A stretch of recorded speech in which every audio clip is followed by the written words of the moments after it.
What blinking are you talking about, David? I don't see anything on this end, what seems to indicate any issues. That's the wrong way. Oh, there we go. And that needs to come.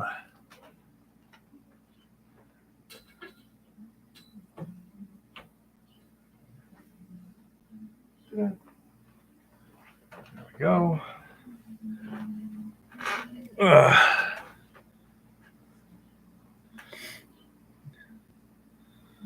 Okay. Well, okay, that seems to be good. Oh, hey, David. Oh, anyhow, um, how many people we got so far here? 9. Okay, we're a lot of people showing up pretty quick. That's good. Uh, as you can see behind me, kind of, sort of. There we go. Hello, James. The trip seems to be firming up a little bit. Did it, Flower Gold Wizards? He pretty much had a date of Sunday the 14th would work for him. So we kind of built around that a bit. I'm waiting to talk to Rock Butcher to see whether Saturday the 13th works good for him. And um, that's kind of what we're looking at. The precise dates around there are malleable. When is that eclipse supposed to be? The 8th. The 8th? April. Yeah, that's like 3 or 4 days different. So what the heck? Yeah. It's going to be, we're in about 20 something percent totality, I believe. Well, the way I've got it lined out now, the departure date looks to be morning of the 11th. And, well, let's see. Yeah, we could actually leave if we Saturday afternoon, evening. We could probably leave Friday the 12th, but it's less strain if we leave on the 11th because we got to go a little over 1,000 miles. What is it? No. Well, I had a clipboard with a bunch of stuff on it. I just hate it when that happens. Where did it go?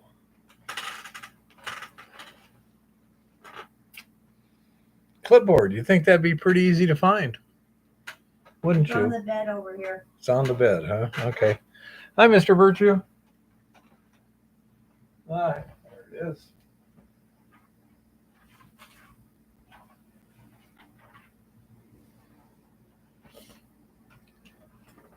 Yeah, it's 1,052 miles from Helena to Duluth. So it's a good 2-day run, depending upon when Rock wants to meet up.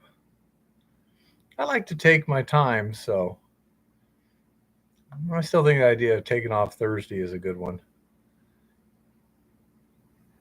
Hello, Shane.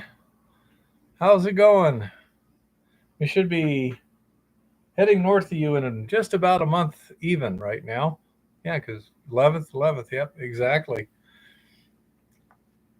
We'll be headed through North Dakota on our way to Boston. It's right on the way, isn't it, Lars? Just little diversion, nothing serious. Oh, but anyhow, so that's the evil plan as of now. So I'm waiting. Hopefully, Rock will show up this live stream and I can talk to him. We're also going to try. We'll try and find some place. We'll probably be in the neighborhood of Toledo, Ohio, on the 15th, and we're going to try. We may not succeed. We're going to try to do a live stream from like a truck stop or something in Toledo, okay, or around Toledo. I mean, that's the area we're going to be at that time. So that was my thought, that would be kind of a cool thing to see if we can make happen. And then we'll be in Boston for a while. I want to apologize to everybody. I made a boo-boo. We made 15 feet of ladder track last week, and I forgot to video any of it. Okay? It's kind of unfortunate because it wouldn't have been a very long video at all, but it would have been pretty simple. And I just got so busy making things happen that I just forgot to get the video camera. So we got 15 feet of ladder track built. It's going to be 10 feet or a little bit more. Hey, Brian, that we need to finish up Montana B. Got the estimate for the LiDAR study at Top of the Hill, and either I misunderstood something or something. I don't know, but all of a sudden, Joachim, how are you? Little one, Joachim. And Joachim, hi. Hi, Joachim. Hi, Haley. Hi, everybody. So good, Joachim. Is Haley with you? And the price came in substantially more than I thought he'd said. I thought he said it was about $1,000 for a one-day job, and it turned out to be a little bit more like $9,000. Hello, Harry. So probably won't be doing any LiDAR this summer, just a guess. But that's pretty high for LiDAR, considering we don't have a high probability of it providing some critical data. It's one of those things like, if we had a good LiDAR study, it might show something helpful, but maybe not. And so my guess is we're not going to do LiDAR this summer. Okay. The special project we're working on is still get 1 o'clock in the morning, huh? You couldn't sleep. Well, why not? No, it's the claim owner is dealing with all this, so we'll see. We got lots of other stuff to do. It was kind of a modest probability thing of interest, but not something of such consequence that we thought it was really important. Okay, if it was really important, we could probably make it happen. But I don't see that. It was more like it's not too expensive. What the heck? Give it a shot. Let's say the new project, still working on trying to get all the puzzle pieces to fit together. Not sure how that's going. So we shall see what we shall see. Hopefully it will, and then we'll have a crap load of stuff to do this summer. If we can make all those puzzle pieces put together. I was just out at the mill today, and the ponds are still covered with ice. Now there's a little bit of liquid water there, and so I did start some siphons. The way it's laid out there, it's pretty easy for me to get a hose in the liquid water on top of the precipitation tarp, get it siphoning, and then just leave it. and that way it'll run until it's drained, and then it'll shut itself off. I don't have to get a generator out, run pumps, then make sure I bring them in before I leave so that when it freezes again, it doesn't destroy the pumps, blah, blah, blah. It gets kind of a pain, but by starting a siphon and then just, set it and forget it, it's not too bad. I'm interested in the idea. I know that Jason at Flower Gold Wizards is working on a real fine sluice material for real fine gold. And I'm going to take some crushed ore with me over to his place. And hopefully we'll have time to run some over for tests and see how well that works. Because that's kind of my thought, is it will crush the ore, run it over sluice. Is it as good as a table? No, but it's a hell of a lot cheaper and simpler. And if you're using leaching solution as your liquid, the tailings off of the sluice just go into the leaching. There's some complexities at that point. I'm thinking what I'll probably have to do in an actual small production system will be set up my impact mill, blow the dust uphill to a dust collector, have it run over a primary sluice and screen the coarse stuff, like in the neighborhood of 30 mesh or so, gets dumped off, and the finer stuff goes through another two sluices so that both the coarse material and the tailings all wind up dumping in the same spot, which would be the leach tank, and then set up an overflow sort of thing, because you're going to put a lot more solution to solids ratio than you would need for leaching. So we're going to need to drain some of the extra solution. My thought is I can set up an overflow so that once the liquid level gets up to a certain amount, the liquid is overflowing and keeps it to a certain level while you keep adding solids. And then fire up the agitation, run it a day or two or three or whatever, and then dump it on the pad. We'll do some testing to see what it is. That's a possibility, but it's less than ideal.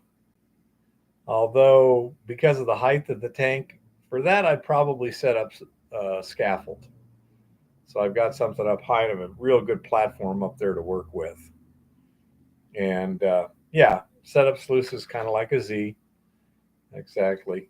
But that would allow me to have a gravity separation first. Not as critical with Montana B because it doesn't have very much big gold at all. But top of the hill and the mystery dump, that has significant gravity gold. I mean, just sluicing, I was getting roughly 50%. So that's a lot. You don't have to run through your leaching. You don't have to run it through the resin, strip it from the resin, all that other stuff. You just take your concentrates, pan them down to a pretty good con, and flux and smelt right there. I kind of presume we'll have better luck than Jason at Mount Baker did on his batch, but I think he ran into sulfides, but I really don't know. I think that was his problem.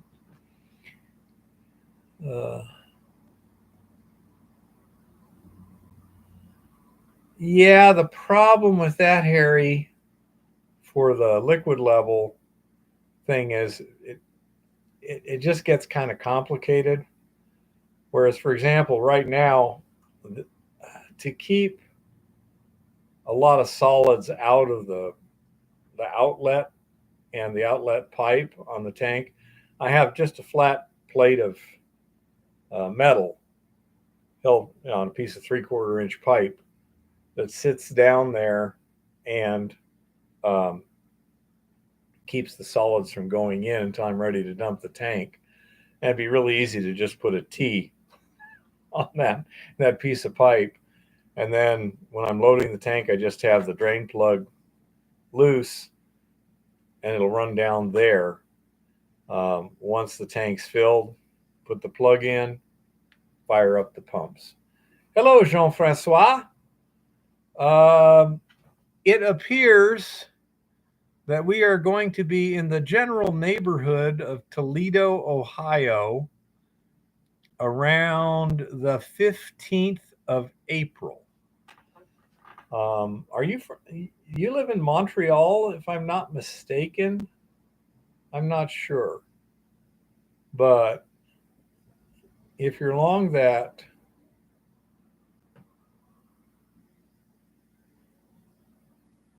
yeah, so say if you want to meet us while we're on the route, we could probably make that happen without too much trouble.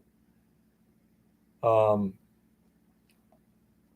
are you going to post videos, Jean-Francois? But I say if you wanted to meet up somewhere around Toledo, we could probably make that happen. We don't want to cross the border into Canada right now, just to keep things simple. Also, our passports are expired. Yeah, our passports are expired. So it took him 2.5 days to go around only once the whole show. This is a mining show, Jean-Francois?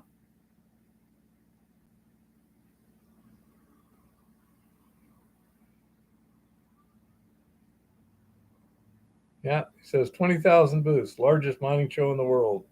People from all countries, even the evil Russians. Yeah, Mr. Virtue, we're not headed that way at this particular trip. We're going over to Boston for Eva's son's birthday, so that's where he lives and works, and that's when it is. So that's the primary constraint of the trip, and then from that we just expand a few things and try and have some fun on the way. So that is our evil plan. Now later this evening, I had a couple of requests in the pre-show time period. A couple people want me to basically give a quick overview on the entire leaching stripping process. Okay, so I will be doing that in a little bit. I've got this stuff on the board right now, so I'll leave that for the moment. I'll need the board to go for that. Also, it looks like Lars found, once he pressure washed the rock, there was a 7-foot wide quartz vein behind everything at the end of that adit. And it looks like they've stoped it up a little bit too. So that's a good sign. That would tend to indicate it was potentially profitable grade. Otherwise, they generally would just keep driving. Let's see. Any other questions or anything before I get started on the leaching program here?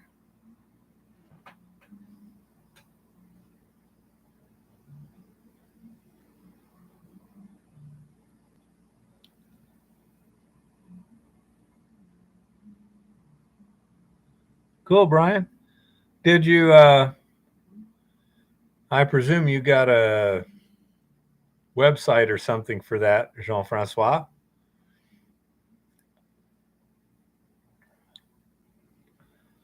Oh, did you want to try and get together on our trip, Jean-Francois? Or, yeah, I don't want to take the little sign. Should have about 5 inches thick of business cards and brochures. That sounds about right, Jean-Francois. That's why they give you a sack. Been there, done that.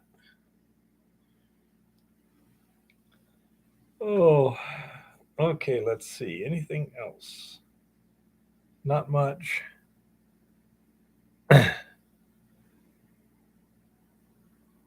Okay, no problem, Jean-Francois. I struck it 3 times. Is that okay? Oh, yeah, it doesn't work too much on the like button after the first one. Okay, so give y'all just a quick overview of the planned processing. Okay, now this is a general overview. It all starts, let's see, okay. It starts with a crusher and a pulverizer. Now, a crusher is almost always a jaw crusher, unless it was a really okay, cool, Jean-Francois. Unless you got a big enough thing for a gyratory crusher, in which case you're not watching this channel, you're probably going to use a jaw crusher. Nobody's come up with something better. From there, you have to pulverize the rock. Now, many mines, they use ball mills and rod mills. They use them because they're extremely efficient and low cost. The problem is, gold being very high density, it tends to get stuck in the ball mill. A ball mill is just a drum. You're looking at a side view here. In the bottom of the drum are a bunch of balls. I remember when I had, anyhow. Then you have these trunnion bearings at the end and some kind of a drive somewhere. There's various ways they can do that. Typically on the inlet side, they have a scoop. So as the ball mill turns, this scoop will scoop into the ore, take a scoopful, and as it goes up, it dumps into the mill. That's typically how they feed a ball mill. Works very well. There's no moving parts that aren't already moving, and it just does a great job. As this drum turns, you have the balls, the ore, and liquid. Generally, that's going to be water, but quite often it's going to be like a flotation setup where they've got some reagents added so that right out of this it goes to a flotation setup. In a gold mill, that could easily be a cyanide solution or Eco Gold X, whatever. Got some kind of liquid in here, and it beats it up until such point as the rock particles are small enough that the sloshing of all this will carry them this high, and then they run out. That's the problem with using one of these with gold, because the gold does not want to come out of here.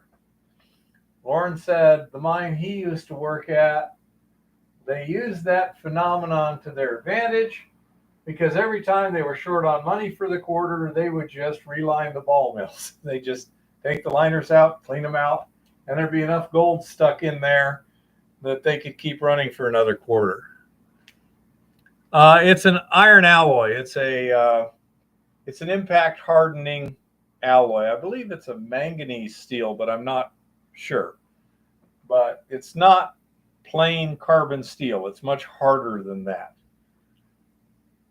So ball mills are extremely efficient. They're very, very good at taking big things and turning them into small things, but they will trap the gold.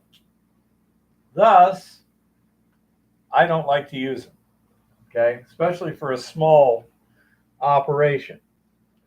These are big, heavy, expensive,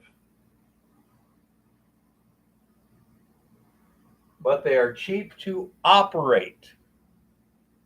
Manganese, Brian, manganese steel, I believe, is what it is.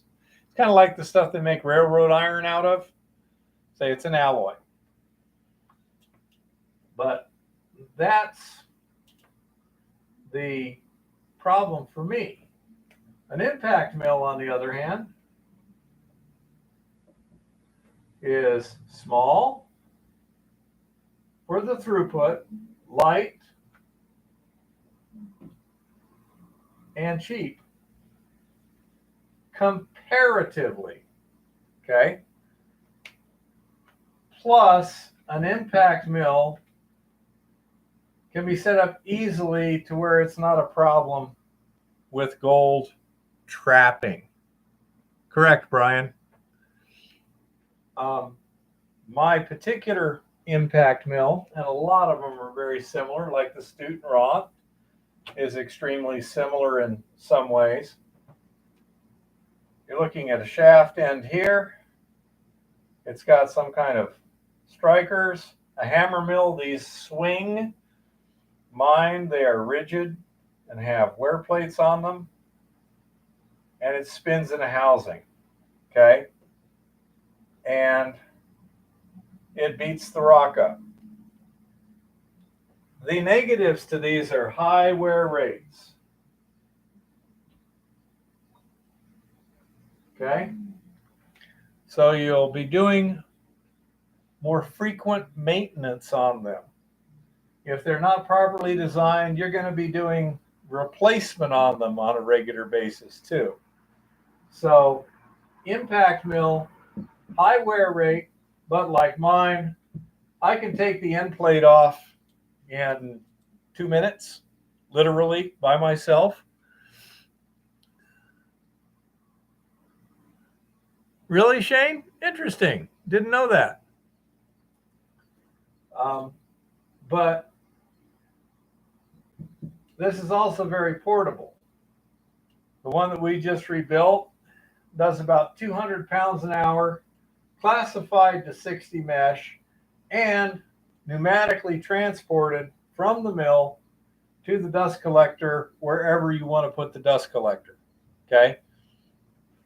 That makes for a lot of simplicity and other stuff around it. You don't need to have as much equipment for classification. So in my case, I plan on using impact in almost all cases for the foreseeable future. And that's why. For the size stuff we do, the cost, the portability, and the fact that it's not a nasty gold trap is very handy. You can design them so they're easy to maintain. Okay?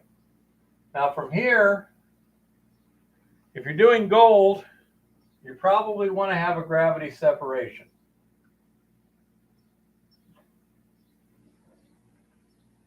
Now, this and the further steps here and how fine you pulverize it to are extremely dependent on the actual specifics of your ore. What size particles is the gold in? How tightly bound is it to other minerals? All these sort of things are very, very important in determining how to best utilize from here on. Okay? How fine do you grind it? That is not a number. It's a range, a big range, depending upon the circumstances. This has to be determined by testing. How much is going to gravity separate using whatever techniques? You only determine that by testing. Okay? Now, from here, you're going to have tailings.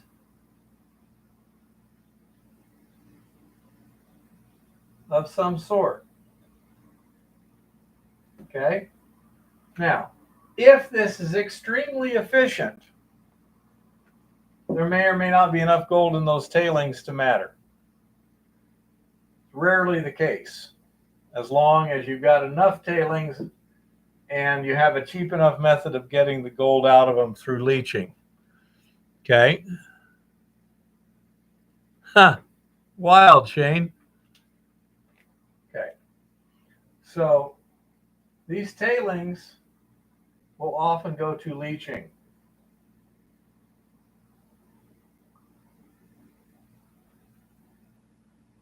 Rarely will they go to disposal. For small scale gold mining, you need high enough grades that even if you're getting 80% recovery here, you've probably got decent material in the tailings. Somebody I know said that they had 2 ounce was their estimated head grade. They're going to get 80% recovery, and the gravity separation was their assumption. They were using tables, giving very good gravity separation, but that still meant the tailings were 0.4 ounces. Okay? Now, that's a lot of gold to be throwing away. At 2,100 and change an ounce, oh, heck yeah. Yeah, it's almost 22 right now. Almost 21.85, I think. Yep. Yep. Well, we'll be talking about that later. So, again, all these things here, you have to do analysis. Now, if this gravity separation, if a good gravity separation will give you 95% recovery, and you're like 1 ounce per ton, and now this down here is 0.05, well, it might not be worth, dealing with. Okay? But rarely are you going to get 95% recovery gravity separation only. It can happen. I've personally in Montana Bee, it's the other way around. We get about 20% with a good gravity separation, 80% still left in the rock. That's why we focused on the leaching. Now, this was the situation that happened a century and a half ago, and then somebody invented this leaching part. Okay? It started with cyanide. Okay? This is toxic. It also sounds dangerous. It can be done safely, but getting that permitted nowadays, good luck. That's why we're using the Eco Goldex. Okay? Because this is supposedly non-toxic. Now, nothing is non-toxic. It's just got lower toxicity. Anything will kill you if you consume enough of it. Water will kill you. Clean water. Oxygen. Say, yeah, you can get too much oxygen too. But anyhow, so now we get leaching. This is where some people wanted a little more detail. Okay? There's a couple of different kinds of leaching. There's 3 types, and I'm just going to, I'll leave that up there, and I'll just do those 3 kinds of leaching. Okay? First of all, there's agitation tank. And again, there's a variety of ways of this, but it basically means you put it in a tank, your crushed ore with your leach solution, and you stir it in some way. What I'm doing right now is I've got a couple submersible pumps. They take the relatively clean solution at the top of this tank, pump it directly down. They're just hanging there, and that stirs up all this stuff at the bottom. That agitates it. Now, when do you want agitation tank? High recovery and fast recoveries. But it also has high cost. Okay? Agitating all that and everything, you got to either have like a big propeller in there, pumps, air compressor with an air lift, all kinds of different ways you can do it. However, it all takes energy, it all takes equipment, and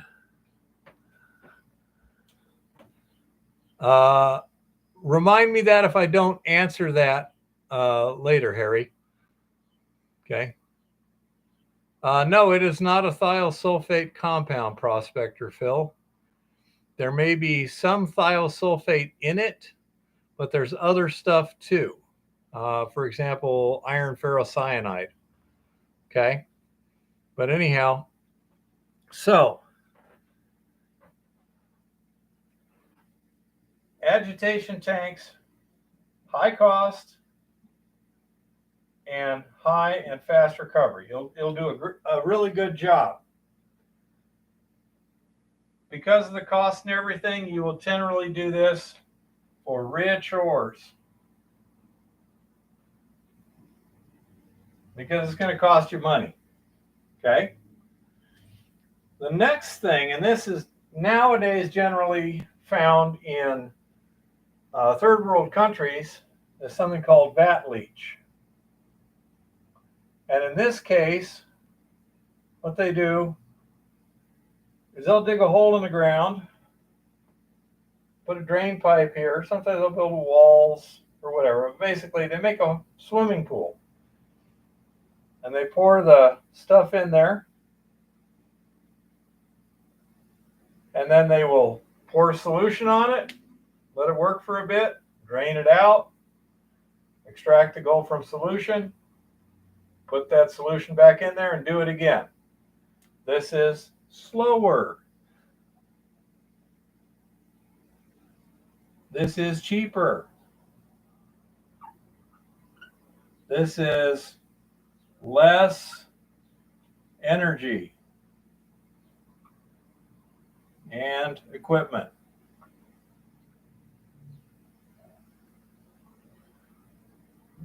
This can theoretically be done without any pumps or anything at all.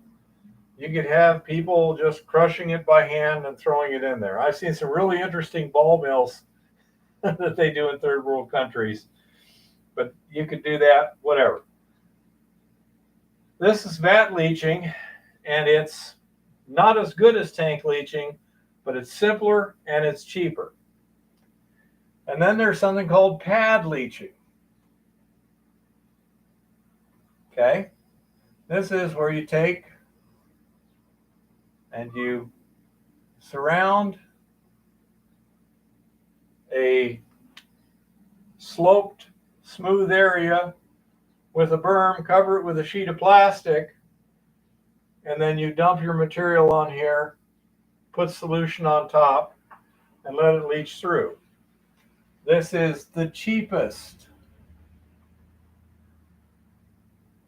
It's also got the lowest recovery.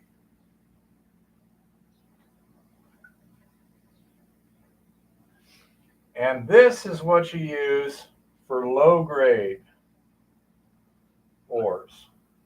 It's also the slowest, isn't it? Yes. It's also the slowest. The open pit heap leaching operations where they crush the run of mine material, pile it up on a pad, and then sprinkle solution on top. They will be sprinkling that solution generally for years, not continuously. Usually it'll be continuously for 2 to 4 months, and then they may cover it with another layer. They'll generally do this in lifts of like 25 feet or 20 to 25 feet so that you don't lose too much solution to channeling. Here's your pad, and here's your material that you're leaching. You get a bunch of coarse material here, your solution can tend to go through there, and then this area doesn't get leached well. The thicker you make your layers, the more that happens. So for pad leaching, I generally take it up in lifts. It can be done with the mine I was at, they never even crushed it. Hello, Shaggy.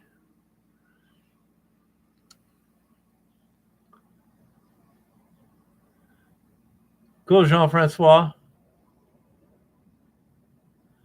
Sweet, Jean-Francois.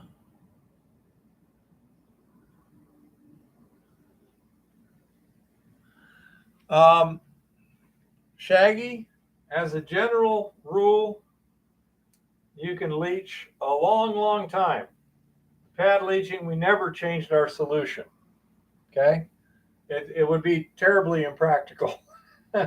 Unless you're getting something built up to the point where it's really interfering, you just keep using the same solution. If you had something that was building up to counterproductive levels, you'd probably start extracting it from the solution to get it out of your way. If you had a big open pit heap leach mine, it might have tens of millions of gallons of solution in circuit.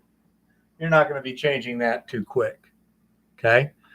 So that's one of the things you do with the testing is you see how many times you can reuse the solution, etc.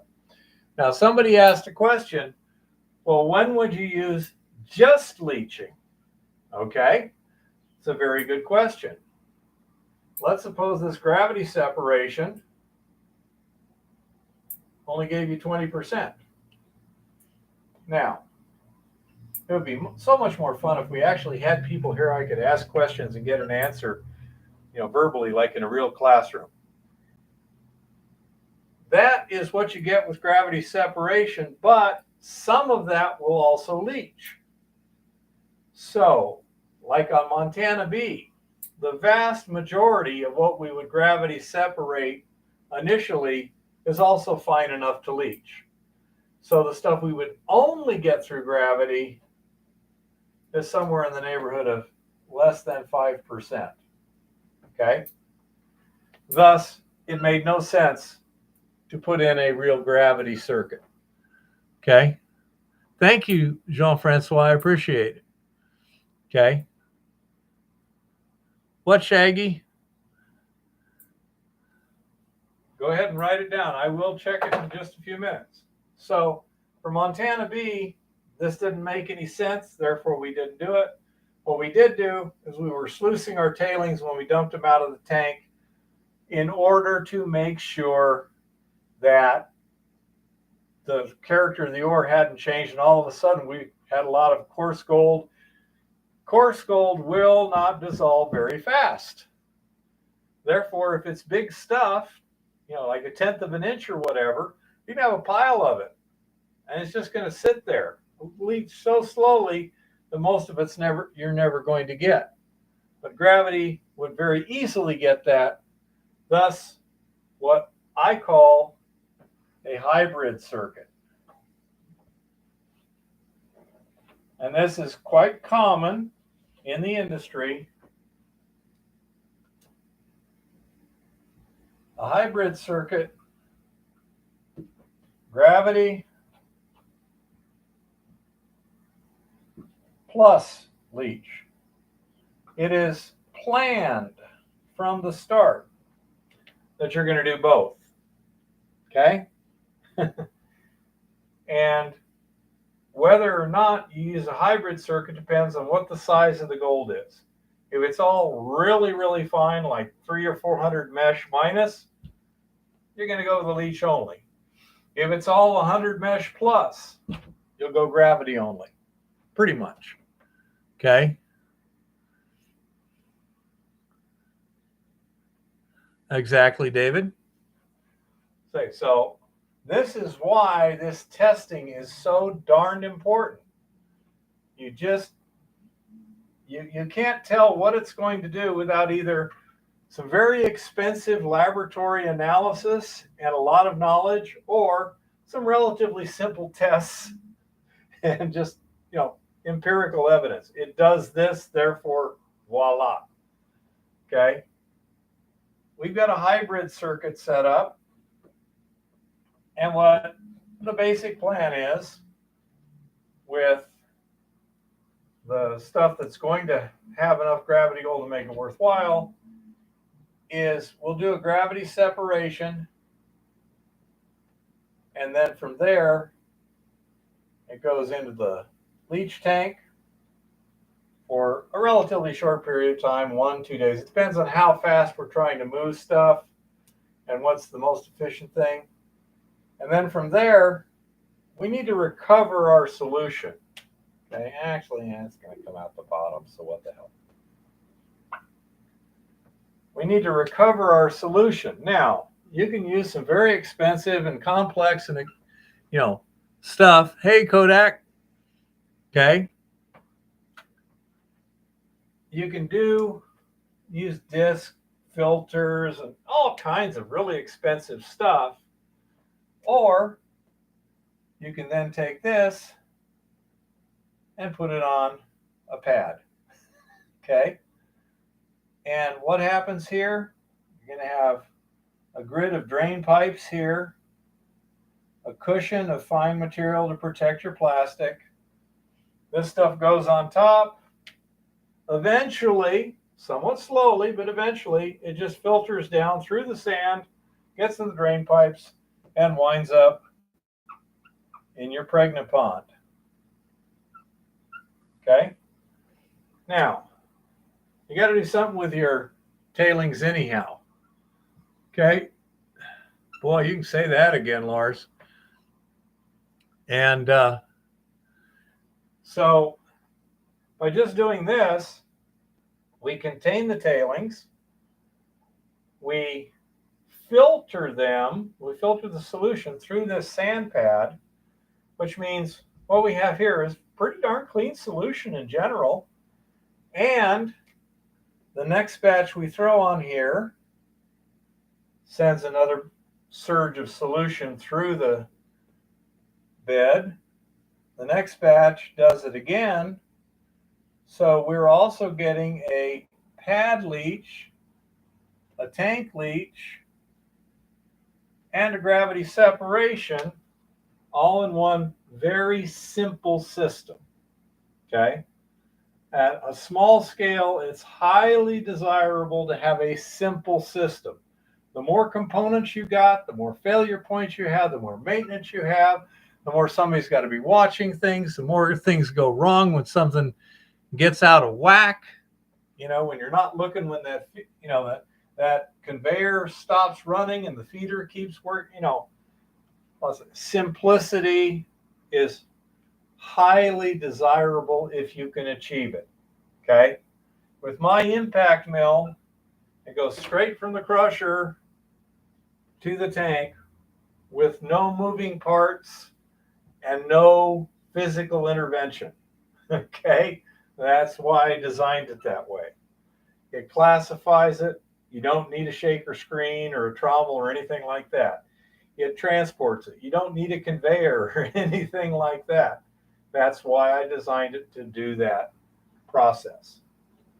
So now that you've done your tank leach and your pad leach and all this solution is down here in your pregnant pond, now what do?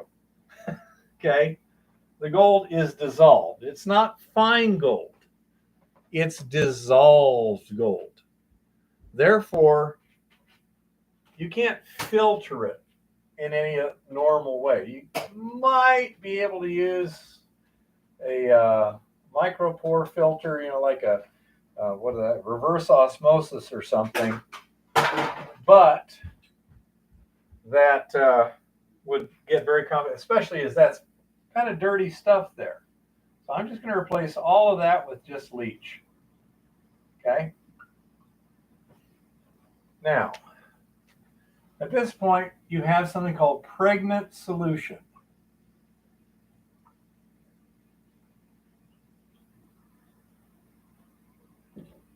I don't know if that's still going to be allowed in the near future, but what the hell? Pregnant means it's the stuff with the gold in it. And now you need to extract the gold out of the solution. Then you will replenish any used chemicals and put it back in circuit to process more ore. So what do we do with the pregnant solution? There's a couple of things. You can run it through carbon. Yeah, I guess I ought to write the word out here.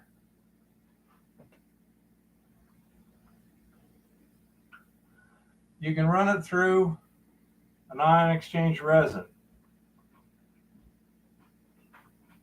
You can precipitate it on typically zinc, or you can electrowin. Okay? Electrowinning means electroplating something out of solution where you're just trying to recover it out of the solution. You're not worried about the plating quality or anything like that. You're just trying to recover it. That's it. Okay? Sounds reasonable to me, Phil. So, if you're going to electrowin, you need a rich solution. Okay? It has to have a fair amount of gold, and it has to have the ability to conduct electricity reasonably well. That's when what they call direct electrowinning makes sense. Precipitating with zinc. The advantage is that it's extremely simple. Again, in a lot of third world countries, they just take zinc shavings, put the solution over it, the gold precipitates out, then they dissolve the zinc away and smelt down what's left. Extremely simple.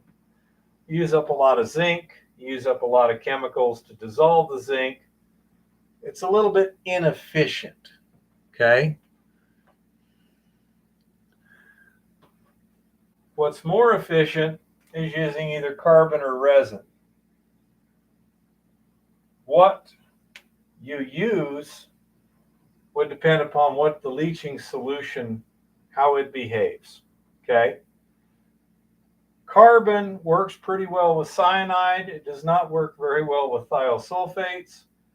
So we went directly to the resin because we assumed that carbon is not going to be as efficient with our solution. That was an assumption. It seems to have been borne out fairly well, but it's not proven. So we can try proving it with yes, with plenty of time and money, you can prove anything. Or you can keep working and making money. Okay? We have something that works. We're not going to reinvent the wheel unless we have a good reason. We have a reason to check the pure gold resin versus the max water resin to see which is better. Mm-hmm. But right now, we have very, very good chemical theoretical reasons to believe the carbon is not going to do the job. Just can't. Okay? There are certain complexes carbon just doesn't like to grab. This is a useful thing when you have a lot of carbon in the rock, which will grab the stuff out of solution. In the Carlin area, they have carbonaceous ores. If you use cyanide, you're not going to get your gold out. It just changes it in a different form, and it still stays in the rock, and now it's even harder to get out. Okay? So with cyanide, carbon will grab it easily. If it's non-cyanide, like a thiosulfate solution, the resin is the way to go. Okay? So, we have resin. That's what we're doing.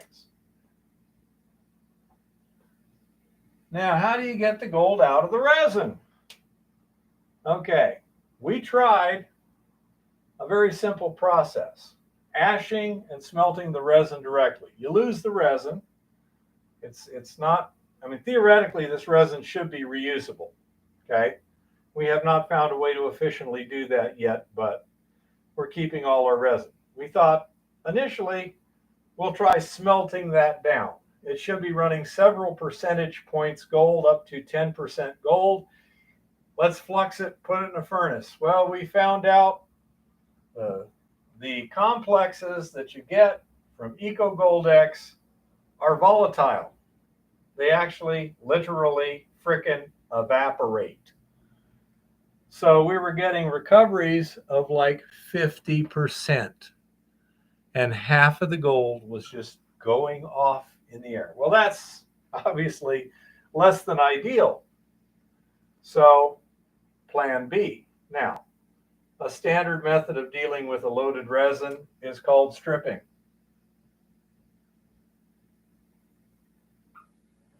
This is where you put the resin in an environment in which the gold now comes out.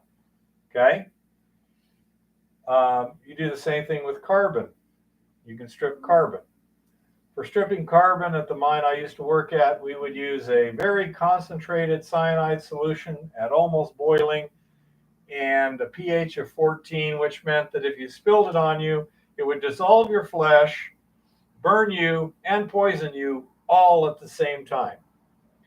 I consider this, again, less than ideal. With the resin, we tried some various things, talked to some different experts, and for our stripping, we're using thiourea,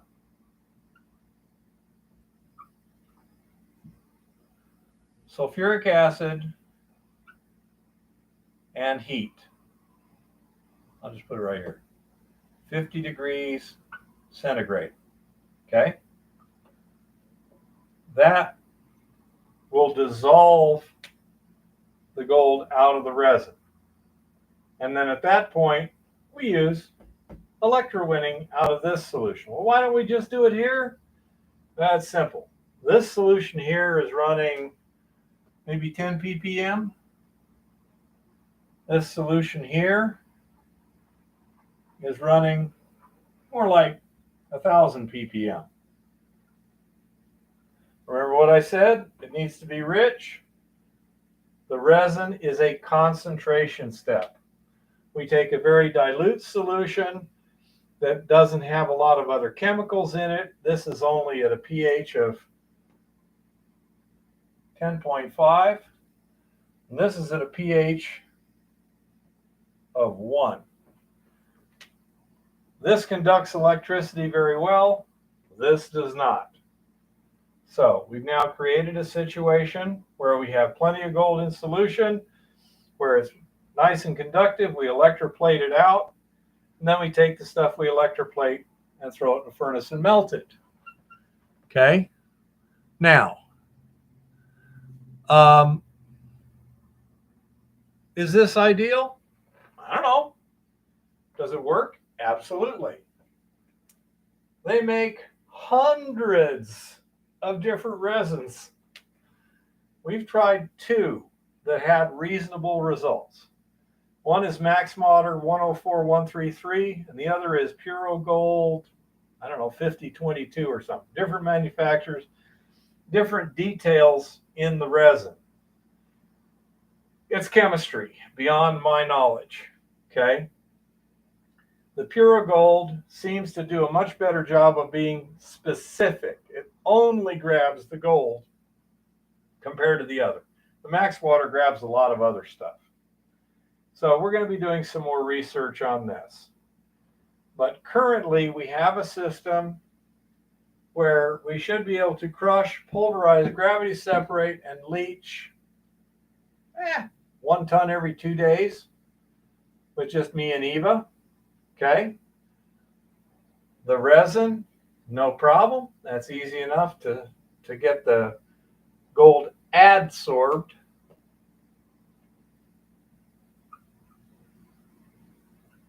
Not absorb, adsorb. This doesn't mean it's a liquid sticking to a solid. It means it's a chemical bonding that's occurring here. Okay. It's I don't know what you call it, a weak chemical bonding. This resin actually grabs the gold chemically, the gold complex.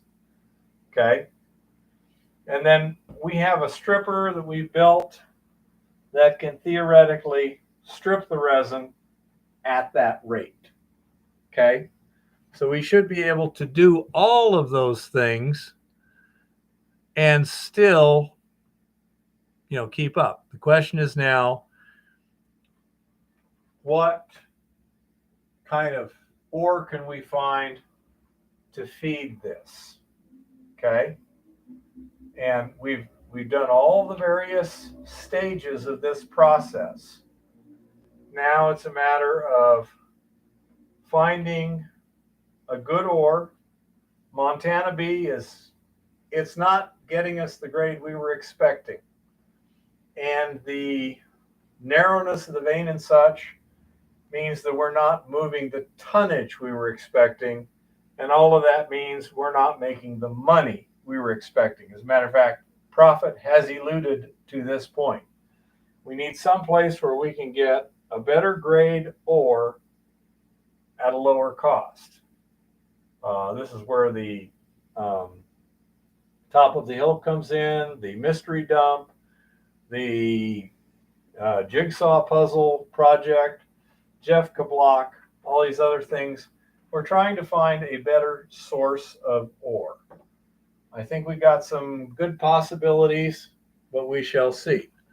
Until then, we have a good system to process what we got. We got probably at least 3 tons, maybe 4 from the mystery dump.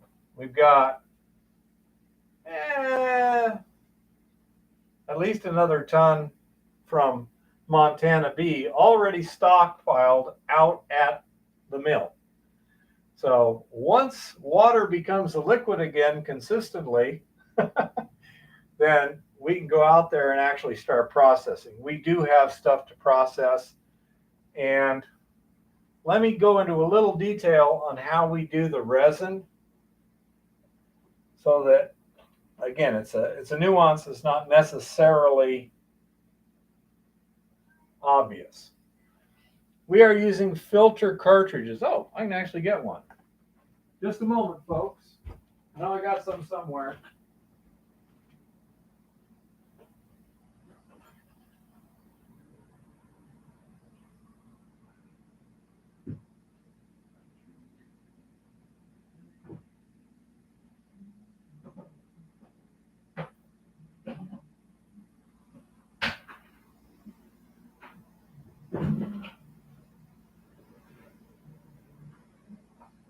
They must be over at the other place we're storing it. That's a stripping solution. Those cartridges must be across the street. Probably. Well, I don't have any cartridges on hand right here. But anyhow. They're just standard. That's what we're wondering about, Shaggy, but it's going to cost money to find out what we've got there. So this is actual ion exchange resin here. Yes, ambient temperature is a factor. The warmer it is to a certain extent, the better the Eco Goldex dissolves the gold.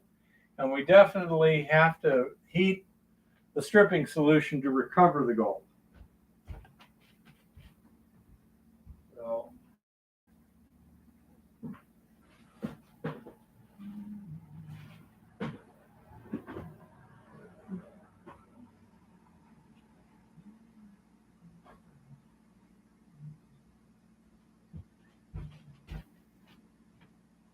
anyhow, so what? It already happened. That spring forward last week. Okay. Hi, Bunny Bunny. So the way we use the resin, the way you would use carbon, is essentially the same way. You have a container. In our case, we use water filter housings and water filter cartridges, which are specifically designed to put water treatment resins and stuff inside. The end screws off, put the stuff in there, screw it on, and you put it in a cartridge holder. And we have space for 4 cartridges plus a filter. So In order to keep those resin beads inside the cartridges, they have like felt-like material that will plug up with silt. So the very first thing we have is a particle filter.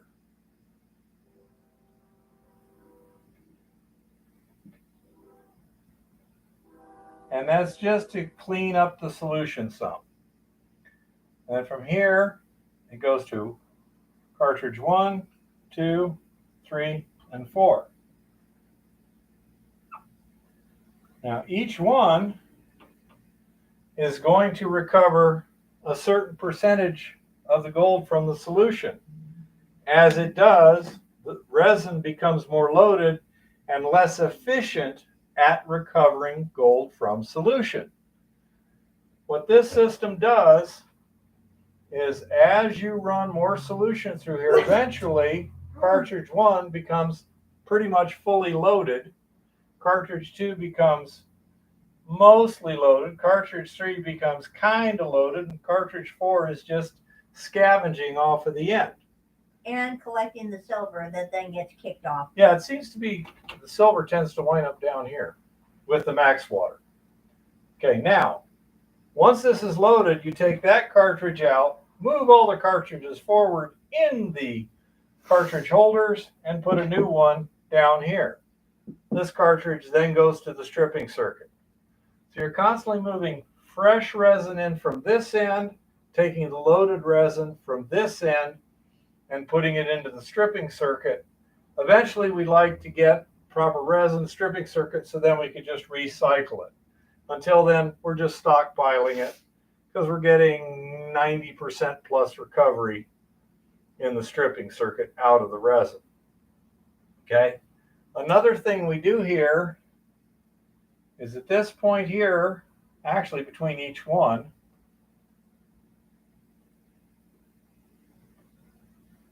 we have taps, and we take solution samples. We have 5 little bottles that we reuse.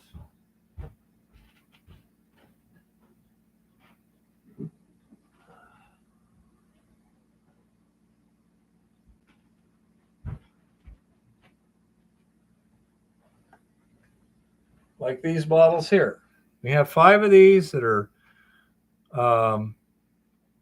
labeled, 1, 2, 3, like that. Okay. We take those samples out and we then use a spot test we created to determine the gold concentration in the solution roughly. For example, let's see if we can get some that's not totally washed out. Yeah, good luck on that. There we go. Okay, so you can see the different colors and everything there. We can determine when these cartridges are loaded by looking at those samples and thus efficiently move these forward. We don't move them too early so that this isn't fully loaded, and we don't move them too late so that now we're losing a lot of gold out this end. Okay, so that's what the spot test is for. Okay, and that's something that through some just tricky dicky testing and this and that and the other, we figured out how we could do that. So these taps are very important to doing this process efficiently, and it's very important to have an inexpensive test you can do yourself. They are under a low pressure. The flow rate through the cartridges runs around 100 gallons per hour. It's not critical. The slower you run it, probably the more efficient the cartridges are going to get at grabbing stuff. We have a 3/4 inch output submersible pump in the pregnant solution. It pumps up and it just runs through the cartridges at whatever speed the particle plugging reduces it to. When it gets to a fairly slow, around, I don't know, 30, 40 gallons an hour, I have to stop it, take these cartridges out, pull the little felt filters in them, clean them up, put them back together, and get it back in use. Okay? Yeah, around there. And so, say, it's not a high flow rate, but we're running, the mill capacity right now is 1.5 tons per batch, which means there's about, how much is that again? 325 gallons of solution per batch? Yeah. Okay. Right around there. Okay, so we're running about 300. 1,100 liters or thereabouts. 1,100 liters. So we're running 1,100 liters Yeah. of solution per batch of ore. And so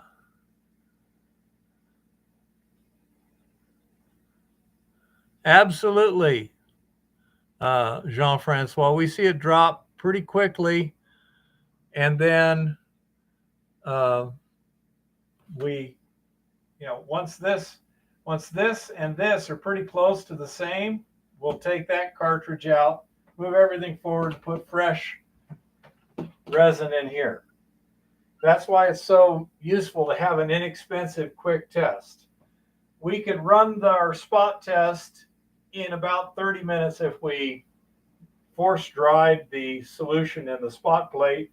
We just normally take the samples one day, set it on the counter, come back the next day and take a look at it. This right here, as you can see, our kind of average is 100 gallons an hour. We're using 300 gallons of solution. We'll dump a tank, and in a shift, we'll pump all that solution through. So that's not a critical parameter. We just kind of do it at a comfortable speed. Not an issue. And let's say we'll take the samples at the end of shift, prep the spot plate, leave it on the counter, come back the next day. It'll tell us where we were at end of shift. We'll make the appropriate adjustments to the cartridges and continue the next day. Interesting. Oh dear, Jean-Francois. That's not good. Do not mix filters in cartridges. We deliberately move them in a very specific sequence. Brand new resin comes in here at the number 4 position. It's advanced. As the number 1 position cartridge gets loaded and moved out, everything so that each cartridge has a lower concentration of gold in the resin and is more efficient at getting gold out of solution than the cartridge before it. And each cartridge is weighed and marked by me. Yeah, she weighs So them I know and where marks the them heck they are. and stuff. Everything's marked, and so we keep track. It's very easy to do. It's very systematic. Sometimes at the end of shift, we might wind up with 2 cartridges loaded, and so we'd move these 2 all the way forward and put 2 fresh cartridges in.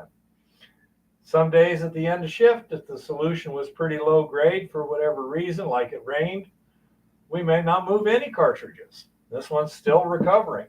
So what you do is you look at the difference between these 2 solutions. If there's no visible difference in the spots, that one's loaded. It's not getting anything. If there's a big difference, it's still grabbing gold. Leave it sit there. Count on these scavenging the stuff at the end. That's what we do. We look, when these 2 samples look the same, that cartridge comes out and moves to the stripping. Okay. Aluminum oxide sphere, roughly 3 inches.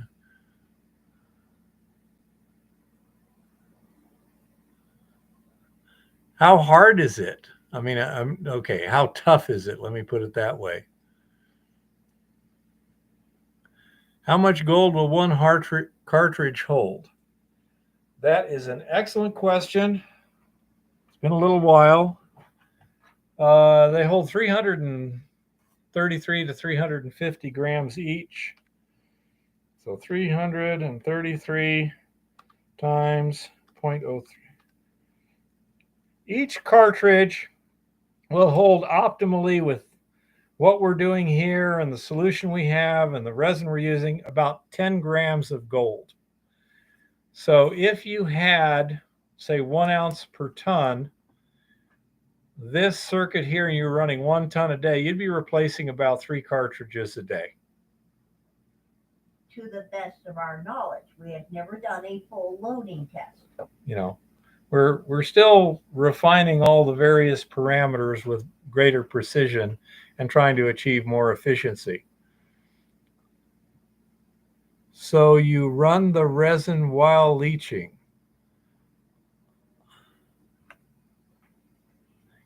Okay, let's see here. We got some questions. Do you apply the resin to the felt filter or is it floating in the chamber? The cartridges that we put in here, boy, it's hard to do that. The cartridges we put in there are a cartridge with openings on each end, sieved openings that have felt covering those openings. So therefore, when we move the resin from filter housing to filter housing, all we're doing is moving a containerized cartridge. There's no loose resin that is being manipulated. When we go to strip it, we put the cartridge in the stripper and we wind up stripping it in the stripper, and then we remove the stripped resin from the cartridge and reuse the cartridge with fresh resin. We reload it with fresh resin. Okay. Do we run the resin while leaching? The solution when you have the tank leaching, it's just the solution is just contained in the tank. It is not coming out of the tank, running through the resin and going back into the tank. There's a number of reasons for that. Mostly it would just plug everything almost instantaneously, and we don't really need to. Okay. So we'll run the tank for whatever time we choose. Should be a minimum of 24 hours. 48's better. 72 would probably do a little better, but it depends on how much ore we have to feed into the system. That's been our bottleneck to this point. So if we don't have any more ore to throw in there, what the hell? We'll just let it leach. When we go off and go get another batch of ore, we just leave it in the tank and then stir it up when we're done and then dump it out. Okay. But we do not run the solution through the agitation tank and the resin circuit at the same time. Once it comes out of the agitation tanks, goes out on the pad, then the clean solution from the pregnant pond, that's what we put into these resin cartridges. Okay. I hope that answered those questions. John, possibly, but not working hard on it at this point. There may be some interesting stuff there, but we could. Okay. So let's see. It's hard stuff. I'm just not sure how tough the matrix is. Oh, come on, stop that. Okay, so that's basically the system that we're using right now. I say right now we can't do a damn thing because water is not a liquid. And the effectiveness of the leaching is also going to be quite poor while it is cold. It'll do much better in the summer than it will right now. Other interesting phenomena that you can take into account. Number one, if you're agitating your tank, like in our case, we have 3 3/4 horsepower pumps. If we were doing that, we only do it for several hours at a time because we're running off a generator and we don't want to run a generator when we are not there. Therefore, we can only run that. But we will see a substantial temperature rise over the shift from all of that, what do you call it? Energy that's being put in there. What's the temperature rise in the tank, little one, roughly? Roughly 1 degree Celsius per hour at the height of the day in summer. Okay, so we're going to gain about 1 degree centigrade per hour during a summer day. When the pumps are running. When the pumps are not running, it goes up about a little less than half a degree C per hour. And half that with just solar heating. Yeah. But, that is those pumps. I mean, when you're using electrical energy, you're heating something. In this case, the pumps get warm. The solution itself, as you throw that kinetic energy into it, it's going to warm up. So that's a good thing. If we had a situation where we could run those pumps 24 hours a day and put an insulation layer on the outside of the tank, that would be good, especially if we preheated the solution, or if, say, we had a generator or a combustion engine driven pump and used the exhaust heat as a heater. It would be better to run hotter solution. The speed of dissolution would increase, which would be desirable. Right now, it's not a big problem. Another interesting phenomenon we've observed, and this is actually what this test was. Okay.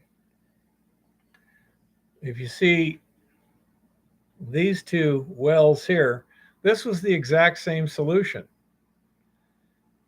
What I did was I put it in one of these tubes and put it in the freezer.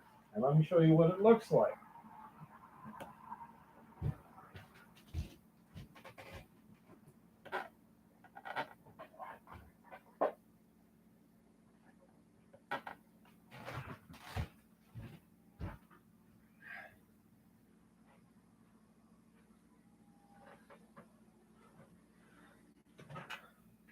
Now, this was from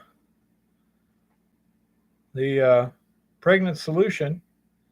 As you can see, as it freezes, the solution becomes more and more concentrated as water freezes out of it until finally it starts freezing the actual solution.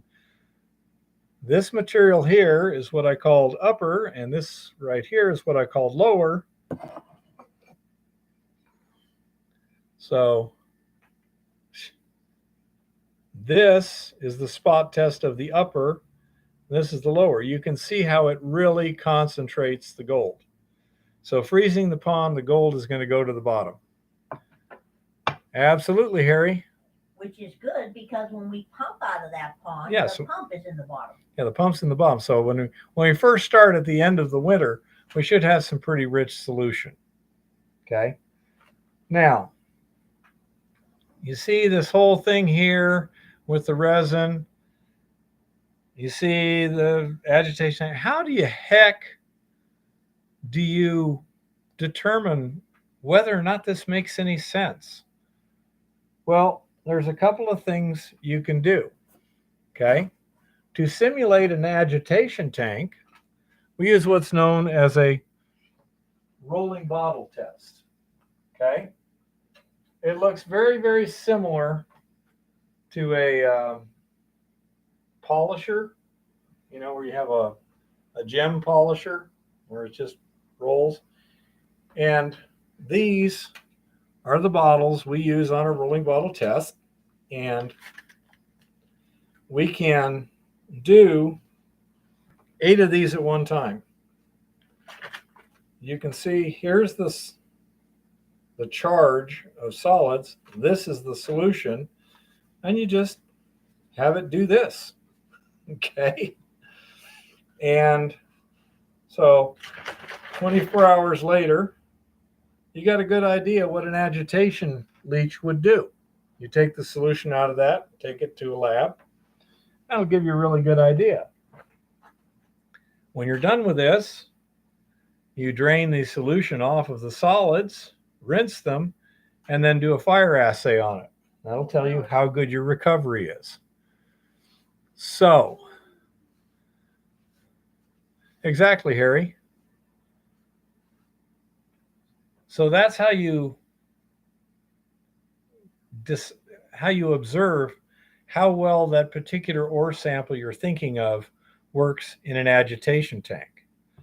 Now, on a leach pad, it would be rather different. And you could take 2 buckets like this. Boy, really terrible, my drawing. And you put some more in here, pour your solution in there, let it leach through, do the same thing again. Again, you sample your solution, you sample your solids as often as you want, depending upon what your criteria are on the test. And that'll give you a rough approximation of what will happen on a leach pad. If you are going to simulate what you're doing on a heap leach, where you may have something 10, 20 feet thick, then instead of buckets, you use a piece of pipe. Okay. And if it's 20 feet high, get you a 10 or 15 foot column, fill it with ore, pour your solution on the top, collect it on the bottom, recycle. Okay. And I don't know, Jean-Francois, but that way you get numbers that allow you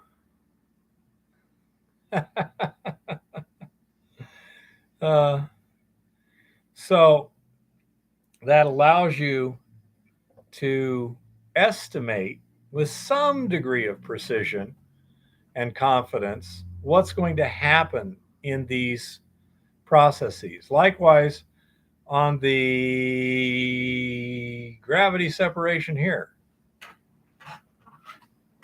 you can pan it. Okay. Just pan it, test your tailings, test your cons. That'll give you a reasonable idea of what the gravity separation will accomplish. It is also theoretically possible, if you had a gravity separation, to take your concentrations and then tank leach them, because it's going to be a lot more efficient. I am experimenting with the concept because, of course, the least expensive per ton method of gravity separation is something called a sluice. Okay? The negative to a sluice is that it's got so-so efficiency. You can improve that efficiency by proper classification of the material, proper design of the sluice matting, and stuff like that. You take care, Jean-Francois. Thank you. So, it is my belief that while sluicing is so inefficient for gold ores in general, that it doesn't make sense to use that as your only method of recovery for a hard rock ore. You got way too much fine stuff in there, and it's going to lose your 300, 400 mesh. On the other hand, the 300 or 400 mesh will do just fine in the leach. So by using a hybrid system where you go from gravity separation to a leach, the gravity separation can be reasonably efficient, especially on the coarser gold, and it's not going to be a problem. because the finer gold you're going to get with the leach.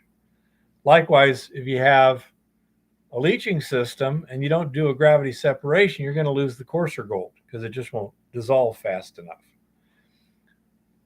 If all you need is a sluice before before the leaching circuit, that's real easy to put in there.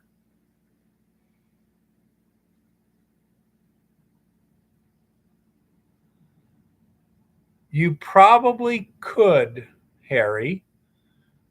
The problem is it probably wouldn't be worth it. I've been, thinking of this phenomenon of the concentration and seeing, well, is there any way I can make that a useful process step? And I don't really see it. It's something that, once a year might come in handy for something, but that's about it. So I say these are some of the various criteria that you have to do. And the other thing is when I'm testing an initial sample, I'll pan it down. I'm pretty good at recovering microfine gold. And then, it's not here. I use a little pen microscope to measure the particle size. And that gives me some very useful information. Well, using a little chart over here and my little microscope, I can tell you how big those, what's the maximum size particle we're seeing, and then you can take, well, what's the maximum size particle and what's the best way to get that out? Is that something that's gravity separatable? I'm not seeing anything over 300 mesh. Well, goodness. Then maybe we just go straight to leaching. But these are some of the parameters and criteria that you need to look at whenever you're looking at a new ore. Okay? And there's no law that says you have to do these all at the same time. For example, if you had a mine and you have a limited budget, and especially for permitting reasons or whatever, you might very well crush and grind to do a gravity separation, then just stockpile your tailings for later leaching, possibly at a different location, depending on how the permitting and other physical parameters add up. Okay? That's kind of how it goes. Little one, can you take over for a couple minutes? I feel a certain sense of urgency. Really? Yes, I do. You're having urgency, huh? The window's open. Yes, it was hot in here. Okay. Hey, Red Wing, how's it going? I'm just curious. We did a real thorough evaluation of processing and leaching and things like that earlier today. And he's going to continue it because the goddess is on vacation. Oh, really? Well, yeah. Kind of, sort of. I don't want to interrupt you while you're doing gold mining things. Hi, everybody. He is continuing to do gold mining things when he gets back. Hi, honey buddy. Hi, Red Wing. Hi, Prospector Phil. At any rate, it's been unseasonably warm today. It's been so very pretty. And Rock Butcher says he got our email and we should be able to work around the timing. Hi, Mr. Virtue. Yeah, it's been unseasonably warm here today. I've been absolutely loving it. So nice out. Hi, Shaggy. Gonna be out and about tomorrow, too. We're looking at actually going to see a movie because there were two in the theater that were not made by the idiots who are entirely Hollyweird. One is the Lionsgate production called Ordinary Angels, and the other one is Cabrini, which was made by Angel Studios. The goddess does not necessarily believe in movies, but anytime something comes out that's made by people that are not Holly weirdos, we are so there, dudes. Just totally. But anyway, here he is. Bye-bye.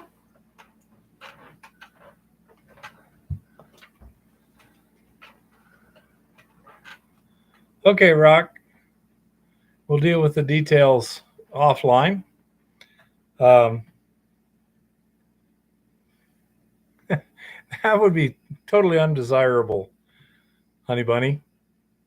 Okay, so that's the basic concept of a gold recovery circuit and what you need to look at and parameters, some of the basics, etc.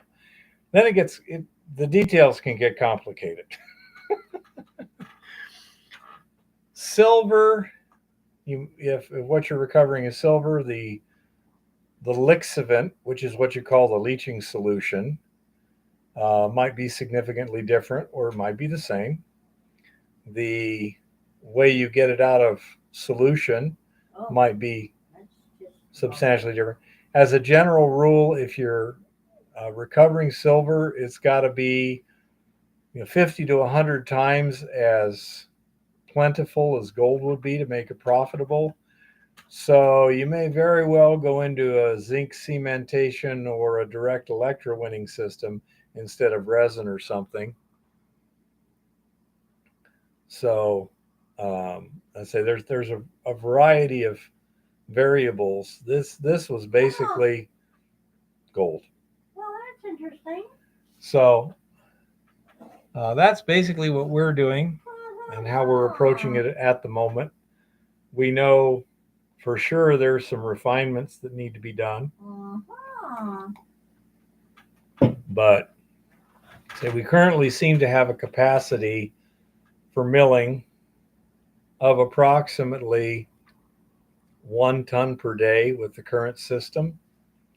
And the bottleneck on that would be the crushing, grinding, and the size of the leach tank.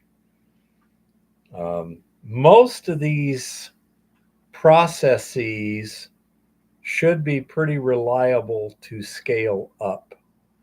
Whenever you scale stuff up, you run risks that phenomena occur that you don't anticipate accurately. Yeah, it has to do with their electronegativity, although the details are beyond me.